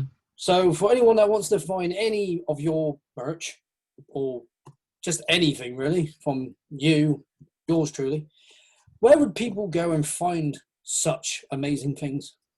Okay. Well, of course, my Facebook page is the easiest way to get in touch with me. Since we all live in a world where it's not too far hidden, Facebook is pretty simple. So find me on It's there. Facebook.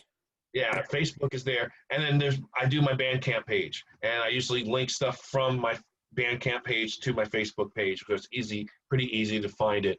I try to remember. I don't even know my own Facebook page. I think it's just facebook.com Cam Lee. Yeah, Yeah, Cam Lee, and there's Cam Tyrant Lee.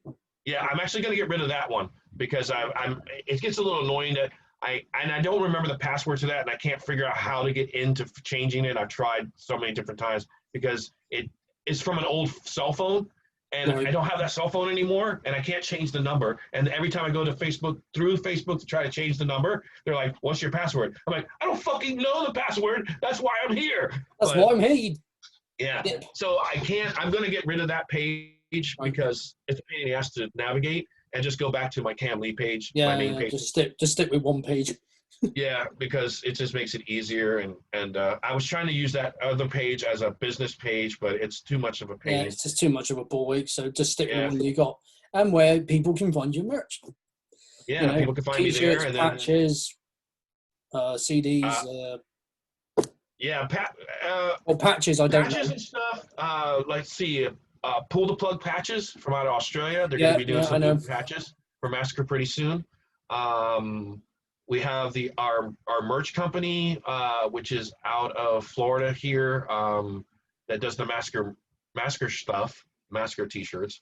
Yep. Myself, I'm getting away from doing merch because it's a pain in the ass. It literally is. I'm going to admit it. It's a pain in the ass. I don't mind doing the CDs, vinyl, stuff like that, but the t-shirts and all that stuff. I got all this stuff behind me, all that right there. That's still look at that, people. Look at that. Yeah, that's all of that, especially that pile back there. That's all bone gnar. That's vinyl up top there. I mean, my Misfits action figures are here. All of this is the new Skeletal. I've got the new Skeletals that came in. I've got a whole bunch Skeletal of fans get that. Yeah, I mean, I've got CDs, so you can contact me directly. I have this stuff here. There you go, folks. If you want stuff, contact Cam personally, and he'll sort you out. Yeah. He'll sort you out. And well, I'll ask you one more question before you go. Is there any bands you haven't toured with yet that you like to after this pandemic's calmed down? Like, so when it's borders opened again and there's bands you haven't toured with yet? I would like to I would like to tour with Master. I think it would be kind of cool that I'd love to Massacre see Master. would do something that would be really fun to go with. Every time I see Paul, I get along great with Paul. So I met Paul 2013 because they were doing a show in Bristol and Onslaught was headlining because they're Bristol based. And Cy Keeler, who was still in the band at the time, knew Paul because they toured. And he introduced me to Paul, Yeah. and just chatted to Paul for ages, and he's really cool. Yeah, I think it would be really great to see a Massacre tour. I wouldn't even care if it was Massacre, opening for Master. I wouldn't care. I would love to see that. I would love to do a tour with Benediction. I would love to just be out with Benediction and tour with Benediction. That would be amazing as well. Try to think of who else. Autopsy. Autopsy, yeah. I would fucking love to tour with Chris, man. It's cool. Yeah, cool. He's one of my favorite musicians, along with you, of course. I mean, I would love to tour, do it. Those are the top three choices that I would like. I would like to do Master, Benediction, and Autopsy. That would be. I would see all three. Yeah, all three. I would really enjoy this. Right, all next of those. tour. I would enjoy those. Oh look, Massacre and Master. Oh, done that tour. Oh, Massacre and Benediction. Done that tour. Massacre and Autopsy. Done that tour. Done. Well, Cam, thank you for taking the time to chat to me. Okay. And telling me the history of yourself and your bands and your love of horror films and Lovecraft and Elstorm and just about everything we just talked about. And hopefully you can do another chat like this, because I think we've gone over 2 hours, like with Cam's one. So we can probably do a part 2 as well, if you up for it. When you're not too busy. Problem. When you're not too busy, because obviously trying to do it is like, you're like, oh yeah, sorry man, can we change it to another day because you had to go see your mum, and is she okay? Yeah, well, yes, I like I said, I go see my mom. Yeah, is she doing it? Once a month. Doing good? Yeah, she's doing good. She wants to get the hell out of there. It sucks because the COVID thing, we can't go. Well, I made sure we got inside. They won't let you inside because she's in a nursing home. They don't want to. So I kind of told her, we went over and I was talking to her through the window. I'll just wrap this up real quick. I said, Mom, go grab some, because my mom has some stuff she wanted to give us. I said, go get that stuff and go to the lobby and I'll come and meet you. And I snuck in. I snuck in that way. So I got to hug her and see her, and she was crying, but people crying because she got to see her, because they won't let you touch see her son. Yeah, they won't let you. It's almost like a prison there. They won't let the people see anybody. Well, if you can get her out and bring her home or whatever, then that'd be great. Just have your mum near you. Yeah. And then if you ever do get her out and have her live with you or whatever, look after her, because I look after my dad and my family. Just look after your family, because we're all in this together. We're all in this together. So once again, thank you very much. Thank you. Do part 2. And I hope to see you, hopefully before UK Death Fest. I don't know, but okay, man. Thanks. Well, have a good day. All right. Yeah. And stop. Right. Thank you for tuning in, people. Probably gone over an hour. Interesting chat. And that's about it. Thank you for tuning in. There will be more over the part 2, because we've probably gone over it, and I'm going to shut up, man. I will have more band news, CD videos, vinyl video, tape video, and maybe show my jackets in the next video. Thank you for tuning in, and take care of yourselves.